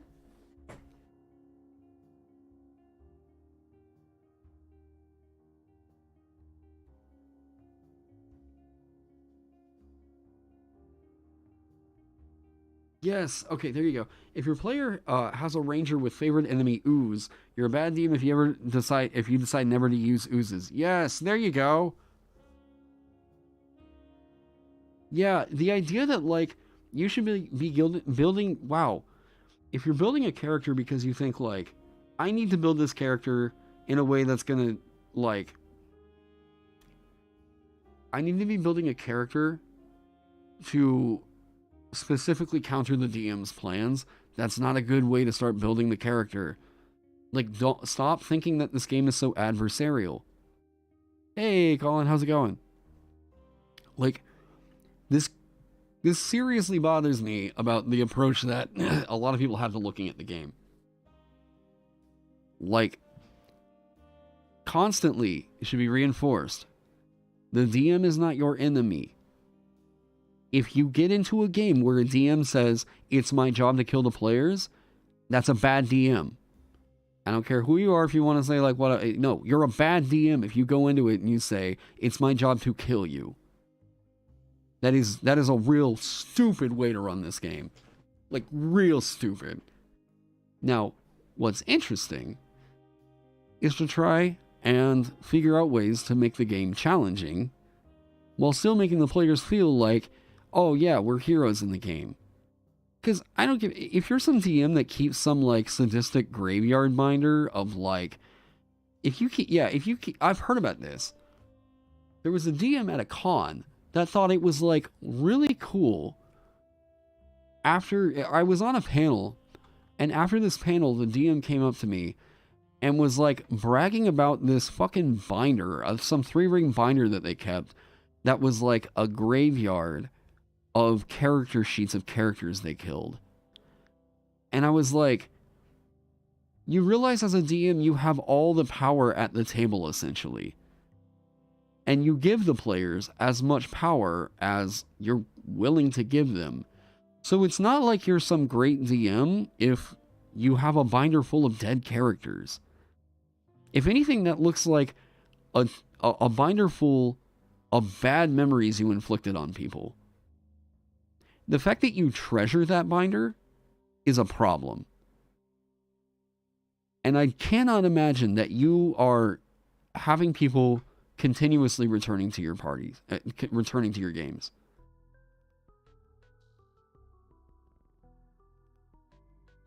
Or you're idolizing serial killers. Yeah, if a DM wants a player dead, that player will die. Yes. Well, that character, at least. Yeah, this was, like... It was so bizarre, because I had just... Like, okay, here was another thing, right? So... This is actually a kind of an interesting story, and I was really happy with, like, the answer I came up with on that. There was someone in that same panel that asked me, like, as somebody that DMs all the time, how do you not metagame?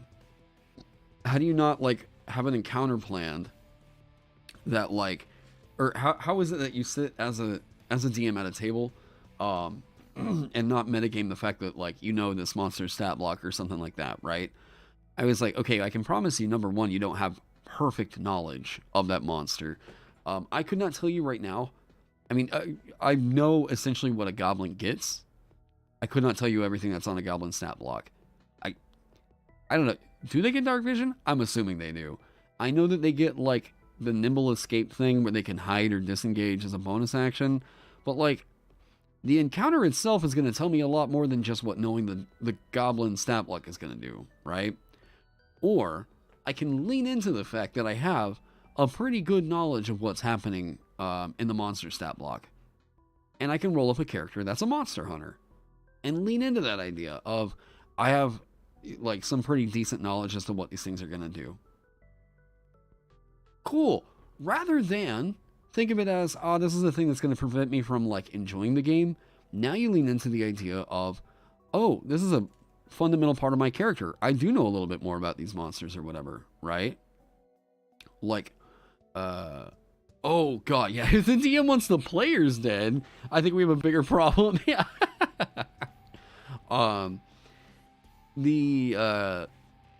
Oh, you're not a killer DM, but I think there can be value in acting like one. Acting like an actor because DMing is performance. Yeah, sure.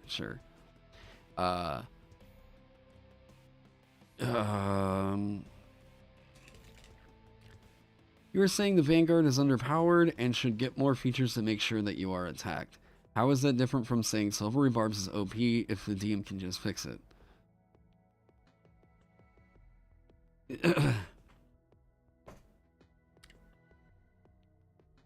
Well, let's see.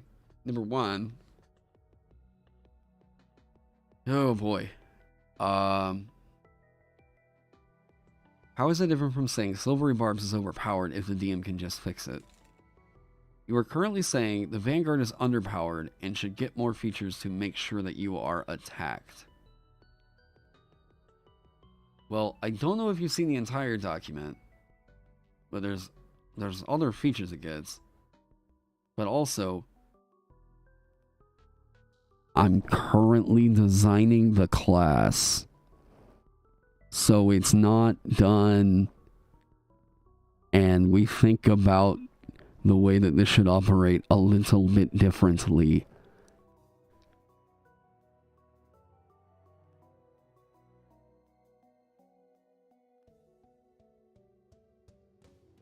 I know you're in my Discord. I know you've seen the playtest document. I know that you know that this exists, that you can deny damage going to other creatures and just take it yourself. I know you've seen this stuff. These are all tanks of a different breed. They're all a different flair. Now, it's a little bit harder for DMs to change something that's in an official book if they're doing something like Adventurers League. This is what I criticize. So, in Adventurers League, if you're going with the rule set that WotC provides, you have to operate under that rule set. So if you don't care, okay, and I will say this to anybody, if you don't care about Adventurers League because you run home games or whatever, then I'm not talking to you. I'm talking as somebody that has what is the best interest of the entire D&D scene at mind. So I have to think about those DMs that aren't given the option of doing things like banning Twilight Domain, of banning Clockwork Soul, banning Eloquence Bard, or banning Silvery Barbs, or Lucky, or whatever. I try to think of every DM I know that's running this game. Or, and here's another thing, those DMs out there who get pressured by their players into allowing a thing because the players know that it's broken because of the content that some assholes put out there that say like, this thing is busted. Here's the thing you should do. Go troll your DM. I have their interests at heart. So whenever I call something out as overpowered, where I'm like, boy, this is a problem, I'm doing that in reference to official Wizards of the Coast material. Now, yes, we're still in the design phase on this thing. If you're doing a thing as a Vanguard to where, okay, if I'm doing a thing as a class where I say the only thing that thing can do is attack me, that's a removal of agency, and you're essentially dominating that creature. And that's not...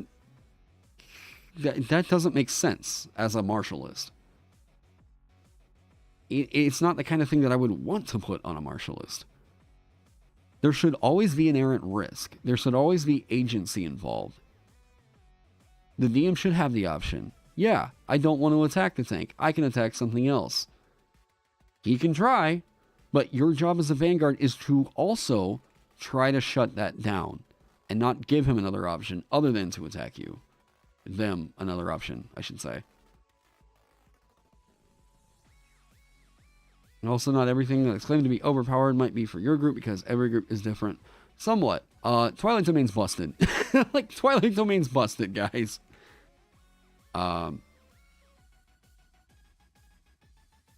He's explaining, I think that separating the groups in the future would help to avoid misunderstandings. And sorry if I came off as disrespectful. There is a character limit, but I will also use my words more carefully. The thing is, oh, what about Peace Domain? Peace Domain is also a problem. A big problem, yeah. I mean, no, I feel like I've talked about both of these so much on my, yeah.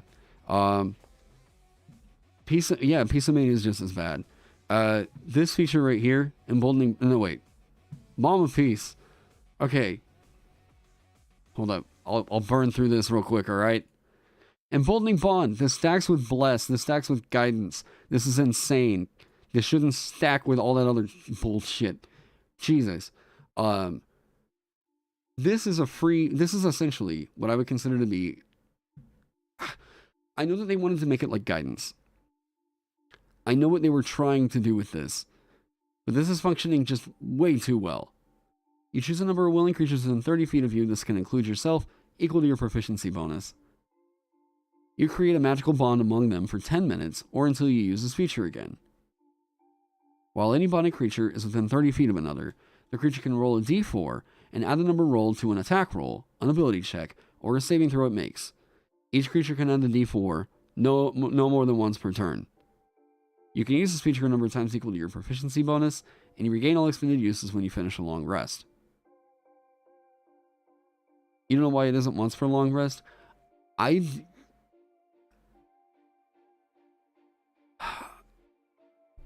me give a little background on what happened with Peace Domain, because this one had some problems getting out the fucking door. All right, Peace Domain. This originally started and got leaked as the Love Domain. Now, it got, and rightfully so, a lot of flack, because as the Love Domain, it was getting Charm Person. Now, this is getting me off the narrative of, oh, it's not the Love Domain, it's the Roofie Domain Cleric.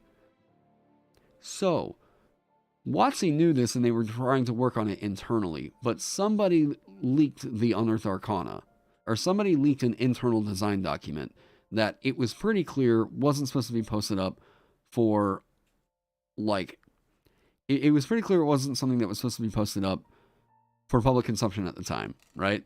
It was not ready for UA.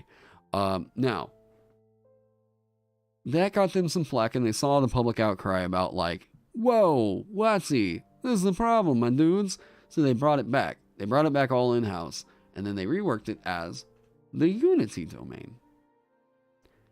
And it still didn't click. I don't exactly remember exactly what happened with the Unity Domain, but I just don't think that the flavor of it clicked with people. You don't have a problem with Charm Person. I have a problem with other enchantment spells. I don't have a problem with Charm Person in theory. It's whenever you tie it into, like... like, it's whenever you're tying it into the thematics of love in a way that... how do I put this? It's not a love spell. Like, I mean, they wrote one in UAH. Union Busters took it down. It is creepy, yes. But anyways, so after the Unity Domain, it just seemed like that didn't really click with people because it wasn't really hitting, like, I don't think it hit a narrative beat, and I don't think that there was actually, like, an established domain. Hey, Jordan, what's up? We talking McLovin Domain? Yeah, kind of. So, I don't think that, number one, yeah, love isn't love if it's forced. There you go. So, number one, I don't think that Unity is a domain that, like, is in, like, the Forgotten Realms, you know? Oh, Beguile is cool. Yeah. I don't think it's in the Forgotten Realms, as far as I know. Love Domain could be in the Forgotten Realms, sure. But, like, it didn't seem like they really had an easy time tying it into, like, oh yeah, these are gods you might worship, right? Whatever. So it seems like they went in just the direction of peace.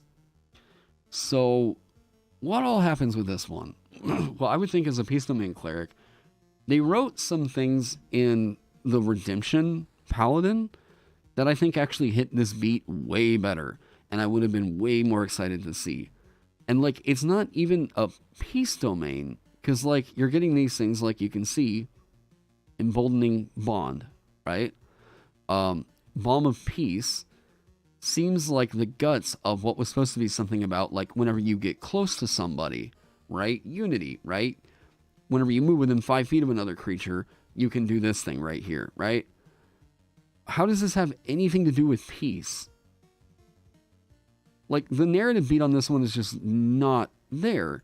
But it's clear, once you understand that this used to be a love domain, what this was supposed to be, right?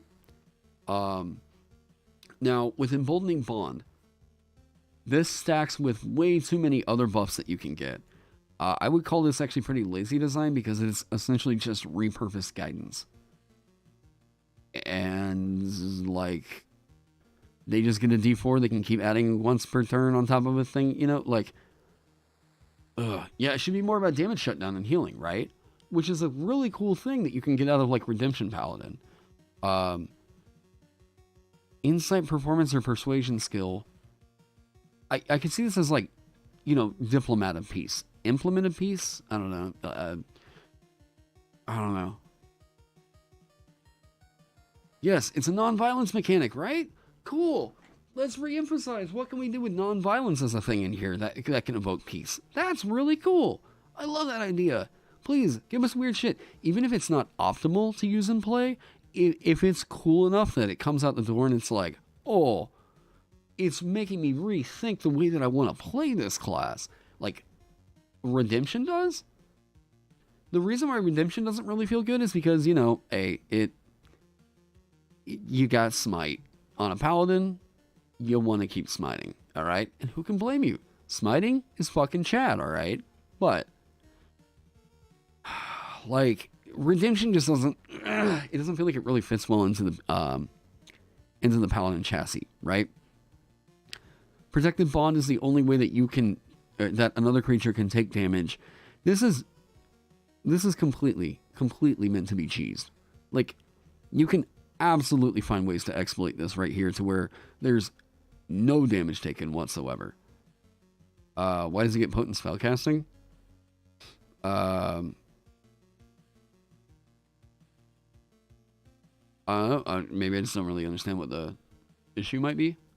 Emboldening Bond. Creatures within 60 feet of each other. Moreover, when a creature uses Protected Bond to take someone else's damage, the creature has resistance to that damage. So then... But, like, I mean, I guess this covers it all right here. But, like, they could kind of get some use out of that early on. And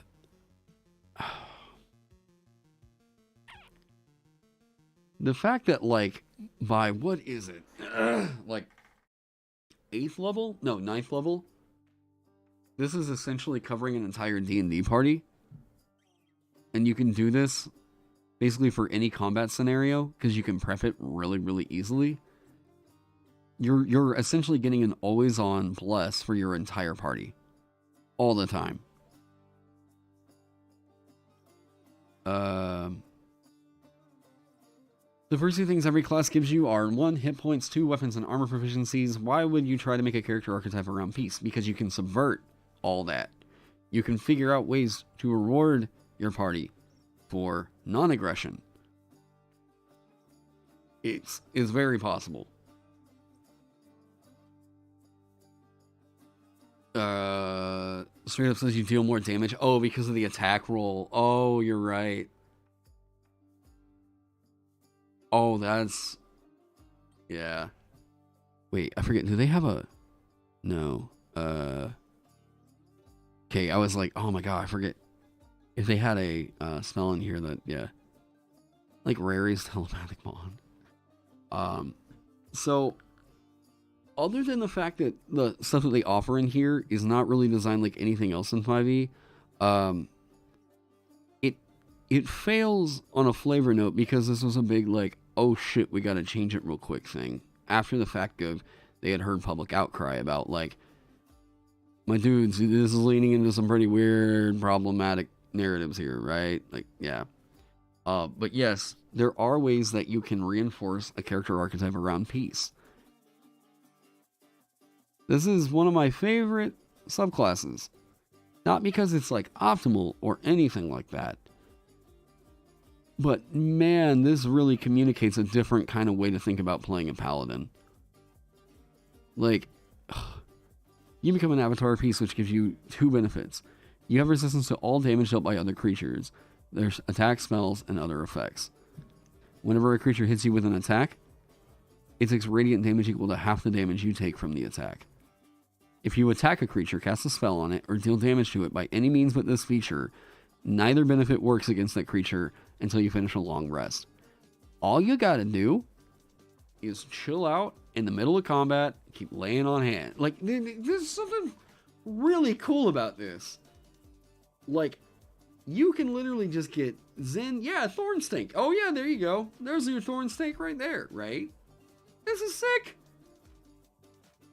This is nasty. Actually, I might need to steal this right here.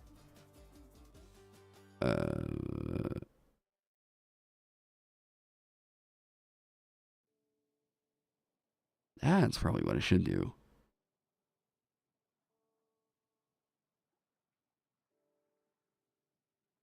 Creatures. Boom. That does some work on that one.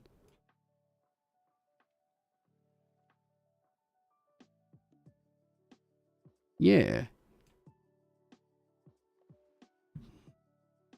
All right. So, there were a few things I wanted to fix in this stream. Oh, come on.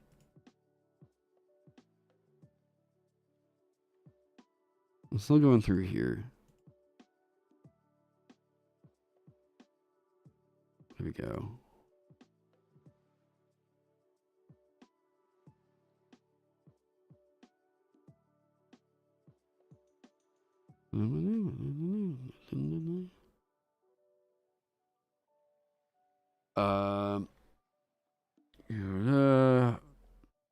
Oh, it's Chef said, I'm thinking about running a campaign with both Mage Hand Press as Warden and the Vanguard available to my players, but I'm concerned that the Warden's sweeping features might invalidate the Vanguard.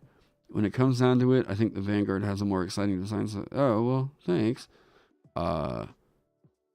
You'd love to think how they could be balanced together in the same game. I can't immediately give you a response on that because it's been over 2 years since I looked at the Warden, and I'm trying to very intentionally not look at anybody else's archetype that gets close to this. So maybe I'll take a look at it afterwards. But someone remind me if I'm wrong here. Isn't the Warden a pseudo spellcaster in some way?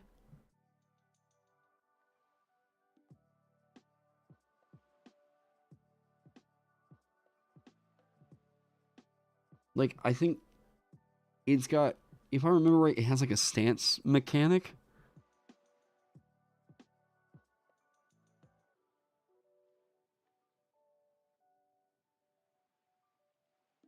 You don't think so?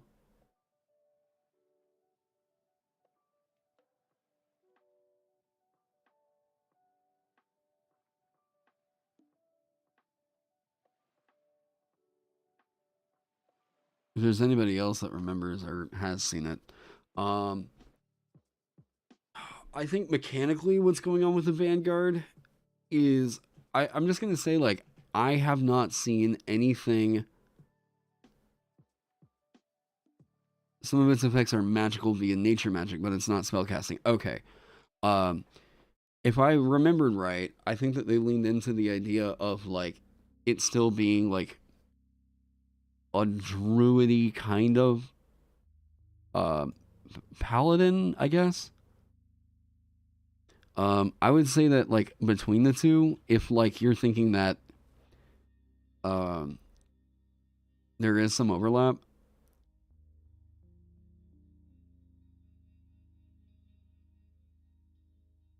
Something Hank Green once said is that he should have looked at his colleagues' work so he could make sure not to copy them, but I don't know. But I know originality is very important. It's more so that I have a layout of features here And once I get to a point where I'm feeling confident with the design of like the base class, then I'll probably go take a look. But no, I don't. I'm making a policy, like, especially because there's been some. I mean, okay, so it can't be avoided. Like, yeah, Maychan Press did an Alchemist. I did my version, and people ask me about like, why did you do a version of the Alchemist? I disagree with some design decisions they made in theirs. You know, not in terms of like balance, but usually just in terms of narrative. I would, if a player would rather play their Alchemist over mine, I would allow it at my tables. I have no issue with it. I think that the issues that I had with it were more so that it didn't embrace the crafting rules that were present in the game. And it didn't seem to inform, from what I remember, it didn't really seem to inform downtime crafting, if I remember that right. There was also like this odd hang up for me with there was also an odd hang up with the, like, you being able to prepare a certain number of reagents per day equal to this thing, and I was like, it felt like it was odd in spelling what the identity of an item was, really. Classes I allow at my table 2.0 when I have been thinking about it. Yeah, I have been thinking about it. That video actually got me some flack in the DMs Guild scene. You only promote the work of people that you work with. I'm like, what the fuck? I'm a designer. I work with other designers. What the fuck do you think? Like, who else's classes am I gonna allow?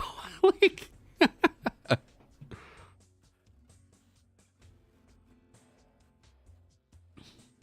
it's like, it would be one thing if I was like an independent YouTuber that, like, how do I put it? Like, I mean, I always come from like a different point, I guess, as a YouTuber or a reviewer, because I'm like, yeah, these guys are people I've worked with that I've talked about their products or something, and I'm like, I make that all very apparent every time I talk about it. Like, hey, full disclosure, this is someone I'm talking, you know. Feel too simple to you? Oh god, right? Yeah, you didn't suggest X class on Reddit. You're biased, bro. Oh my god. No, and some of that is like, if I talk about a thing from Reddit, like, okay, either number one, I see something on Reddit, and then I'm like, I can see some issues with it, and then people are like, oh man, what do you mean? You didn't talk about my class? Like, whatever. I'm like, dude, get out of here. Like, are you serious with this? Like, I've really been trying to figure out, like, hey, what do we, what's some interesting new thing to talk about, right? I even did for the classes I allow video. I was like, I'm going to hardcore look around and try and find some more homebrew classes out there to allow. Cool. Well, number one, that's a massive pool of content to go look through, right? So I started asking people, even other designers in the scene, I'm like, hey, what do you allow at your table that I should be aware of that you don't know that I know of? Not like, I wasn't getting a whole lot of really unique answers. I was like, yeah, well, I'm hearing that people allow the classes by Kibbles. Okay. Pugilist. Okay. Every once in a while you hear, you know, yeah, Ross's XYZ thing usually always is accursed, you know. They allow some of my stuff. Heavy's Gunslinger. So y'all know there's like not that many class designers that are putting out like original classes, right? Like, you know, and no, I'm sorry. Like, if your thing is like, oh, you haven't checked out my Spellblade.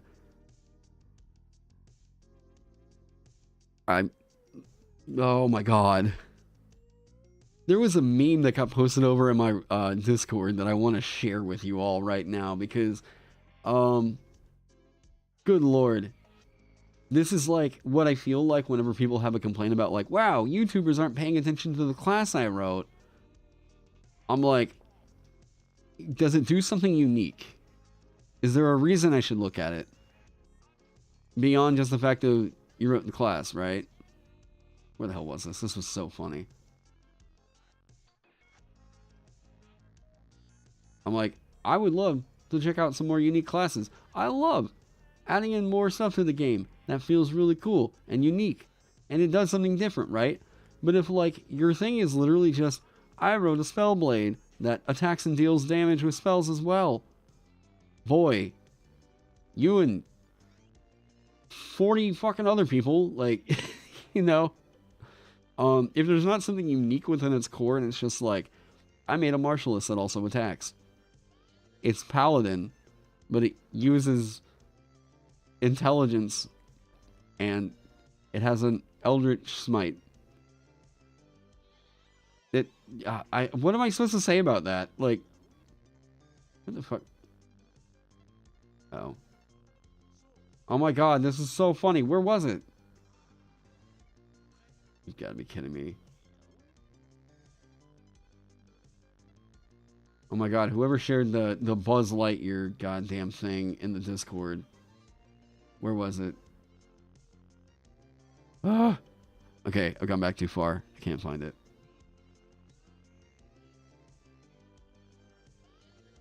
I swear this is more recent than that. Oh, come on. Come on.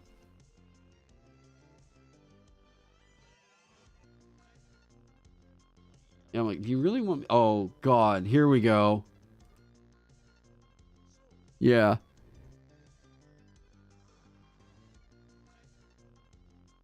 Just finished watching the flutes, but it helps. Yeah. Oh, yeah. Thank you. Thank you. Yeah, my half-finished Gish class with a Norse name, right?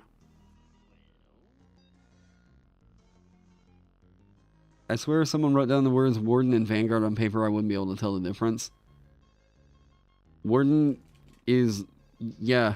There we go. Yay! Thank you. Alright. Like, overwhelmingly, this has been like, you know, people will get into making, you know, their homebrew, spell blades, all that stuff.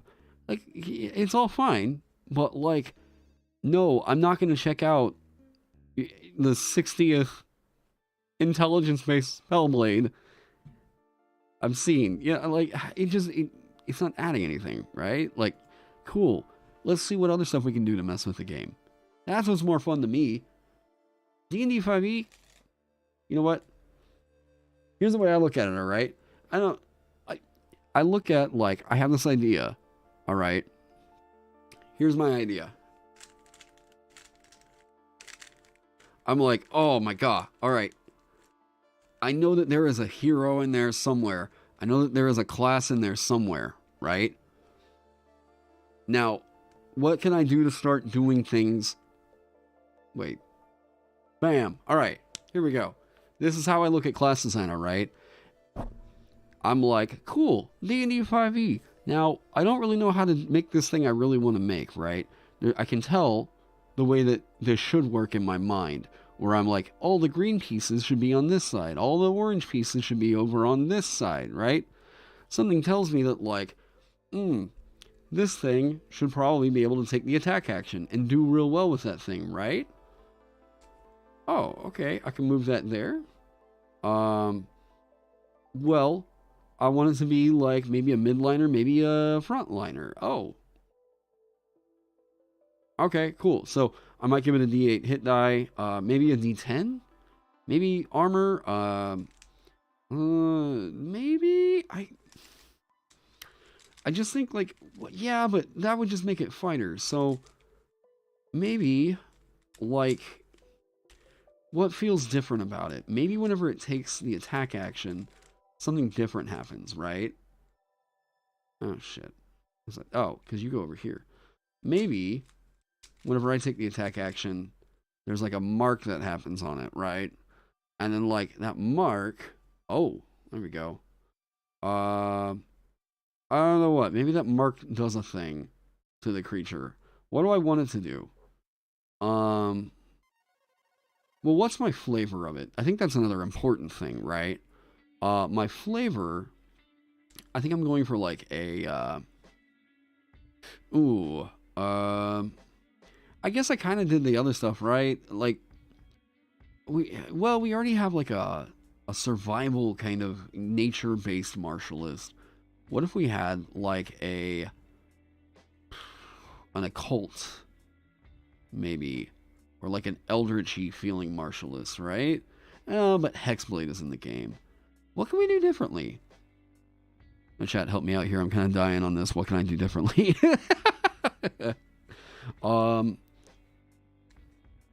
Maybe it will be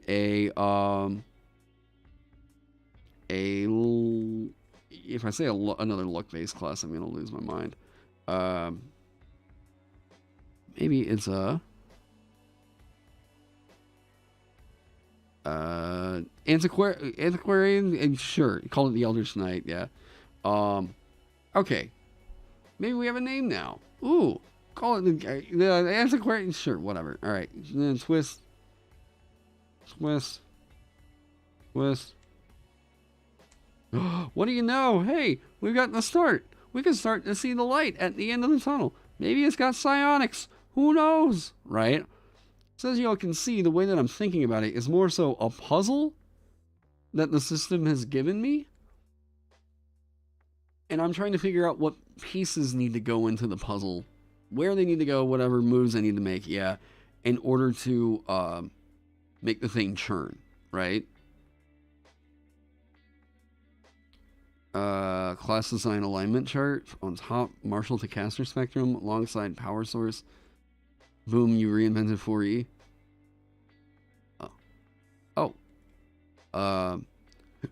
Great occultic martial class. Yeah, I don't know, something like that, right?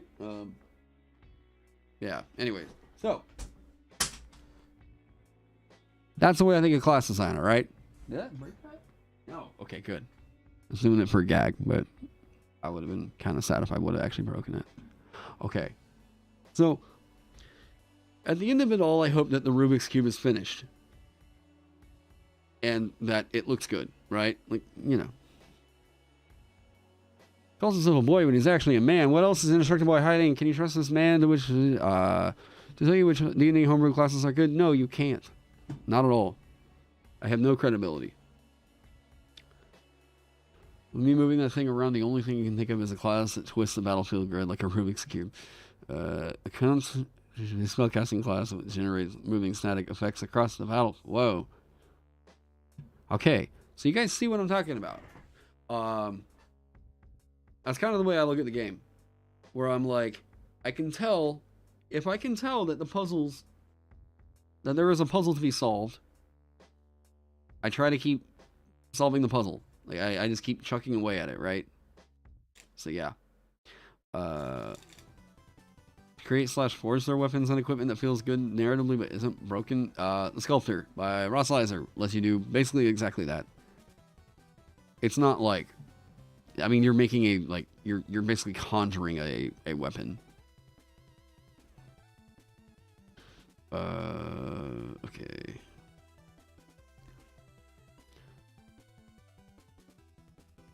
I like that. Regally. I'm gonna stick with that whenever anybody's asking me something about it. Okay. Spellbinder by Kate Holden? I've never heard of it. Here's another problem. I hear a million different, like, this probably has a naming issue where it's a spellbinder. I don't really know what that is. Wow, this is a mithril cellar? 9 pages? What?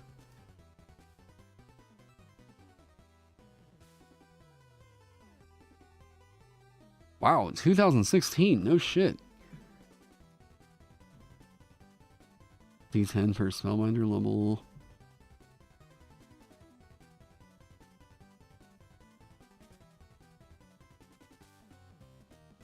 Fighting style, ward, shadow lore, quick draw. Wait.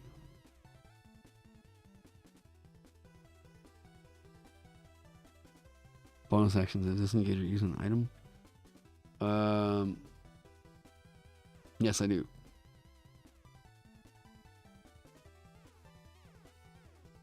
Needs to be what? Yes.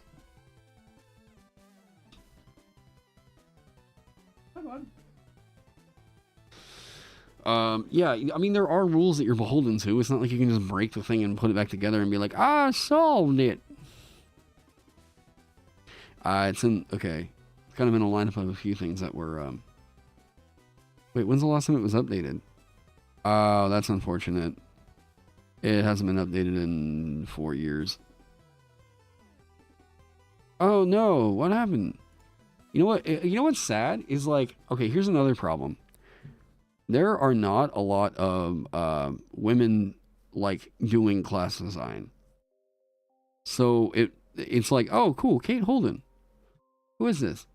And they haven't added anything in like 4 years. I'm like, oh shit, please don't tell me that like you felt like, I don't know, discouraged to like keep creating content.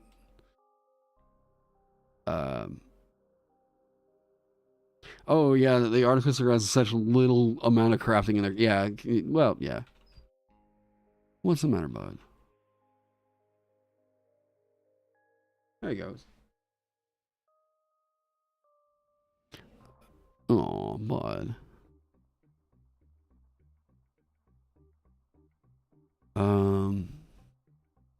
Yeah, I haven't updated it.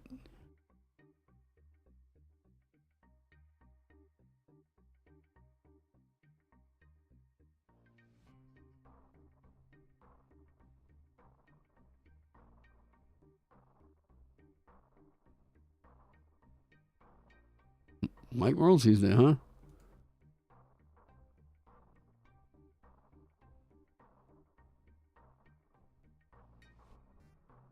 What? Comics and games, interview. Oh god. Sorry, I'm doing a little looking around. I was not familiar with who this person is, and they haven't really put anything on the DM's Guild in forever.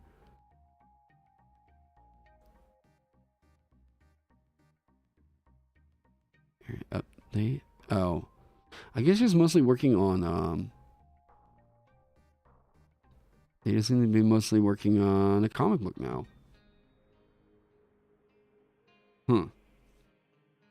Yeah, every time I see with someone every time I see someone with some potential wow, potential leave, I die a little. Jeez, yeah.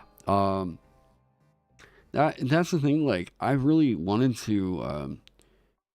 A part of me like having the community in it and everything is also like a little bit of retention, because I know that a lot of people can be really discouraged by not having like immediate quote unquote success doing content creation, right? And I get it. I've been trying to do it for, I guess, a little over 2.5 years now. It's hard. No, so far I can't see anything that Kate Holden's actually posting in terms of game design, which, that's a shame. Yeah, I would really like to see more like women designing in the scene, really, because it is fairly overwhelmingly dominated by white males making nothing but classes, right? If you look at like who the big like at least the bigger class designers are out there, we all glow in the dark, and yeah. So, like I said, it would be nice to see like. I mean, I remember like Imogen was getting into. Did Imogen ever do a full class?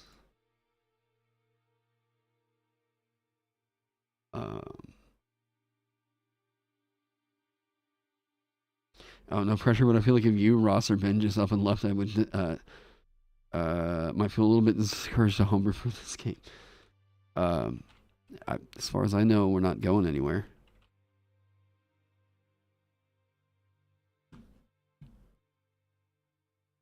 Yeah, did Imogen ever make a class? Dungeons and Dragons holding monsters.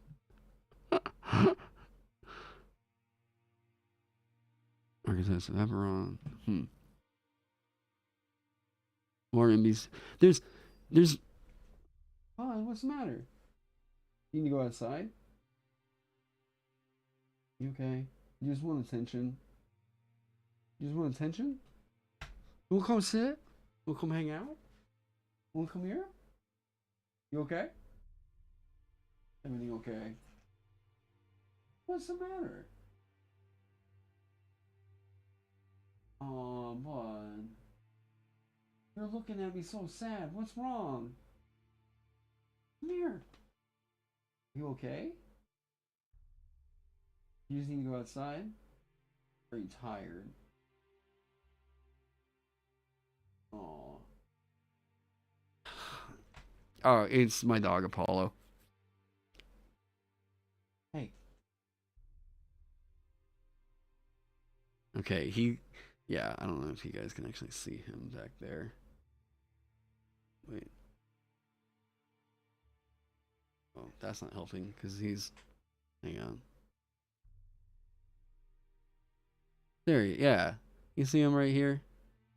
Oh, wait, right here. Bud. What's wrong? He's just like whining. I need a doggo cam. You okay?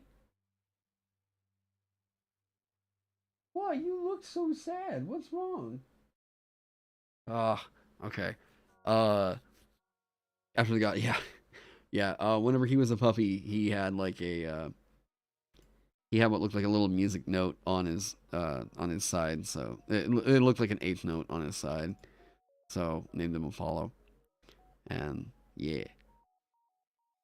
But anyways, so that's 4 hours. He sounds like he needs to go outside or he's hungry. I'm gonna go take care of him. Now the Discord feedback cycle, all that stuff is going on. I'm gonna go let him out. I'm still active over there. Let me figure out where I am sending everybody. All right.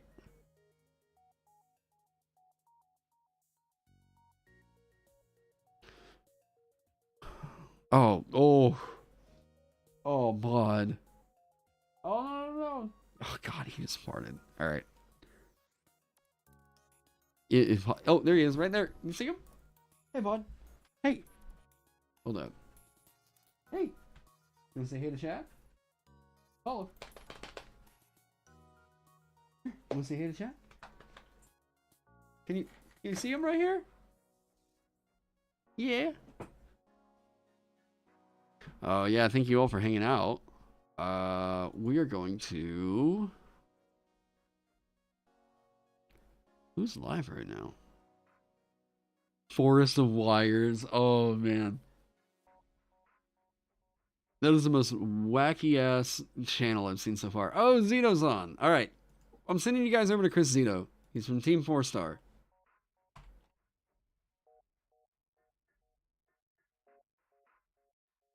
What's he doing? He's doing art.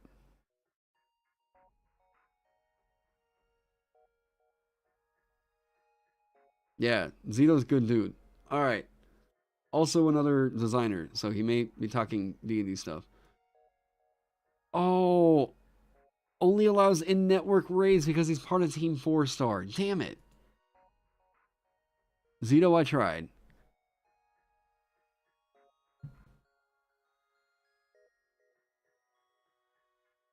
Ugh. When's Humber reviewed? Oh god, yeah, I need to do that. I do. I can't tomorrow because I'm doing Shrek stuff. Okay, Paula, we'll go out. We'll go out. I promise you. I know. I promise. We go. Gotta join Team 4 Star real quick. Yeah. Dude, I don't see anybody that I usually know streaming. Let's just scroll down to the bottom. Who's actually doing like design stuff? Does anybody want to see design stuff?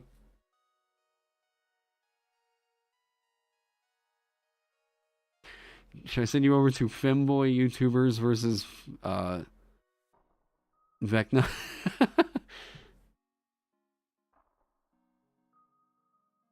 Aw, shucks. Thank you. Newbie D&D players, first campaign.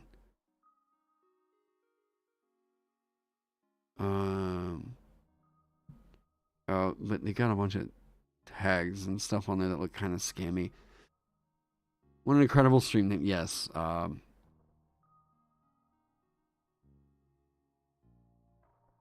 just trying to find something that's not an actual play. No problem with actual plays, but I just feel like my stream, like, people are more likely to go want to check out, I don't know, prep work or something. Like, something cool. Free range paint night.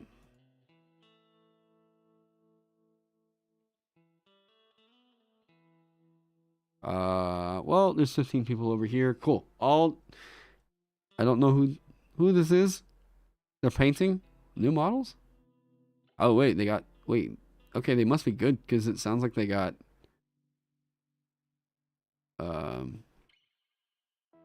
it sounds like they got new models sent to them from manufacturer?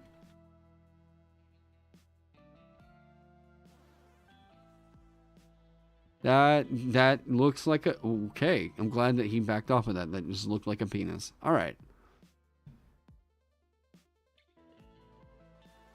Sure, I don't know. We'll kick you guys over here, all right? Have a good night. I gotta go get Apollo out there. So you guys have fun. Send that raid that way.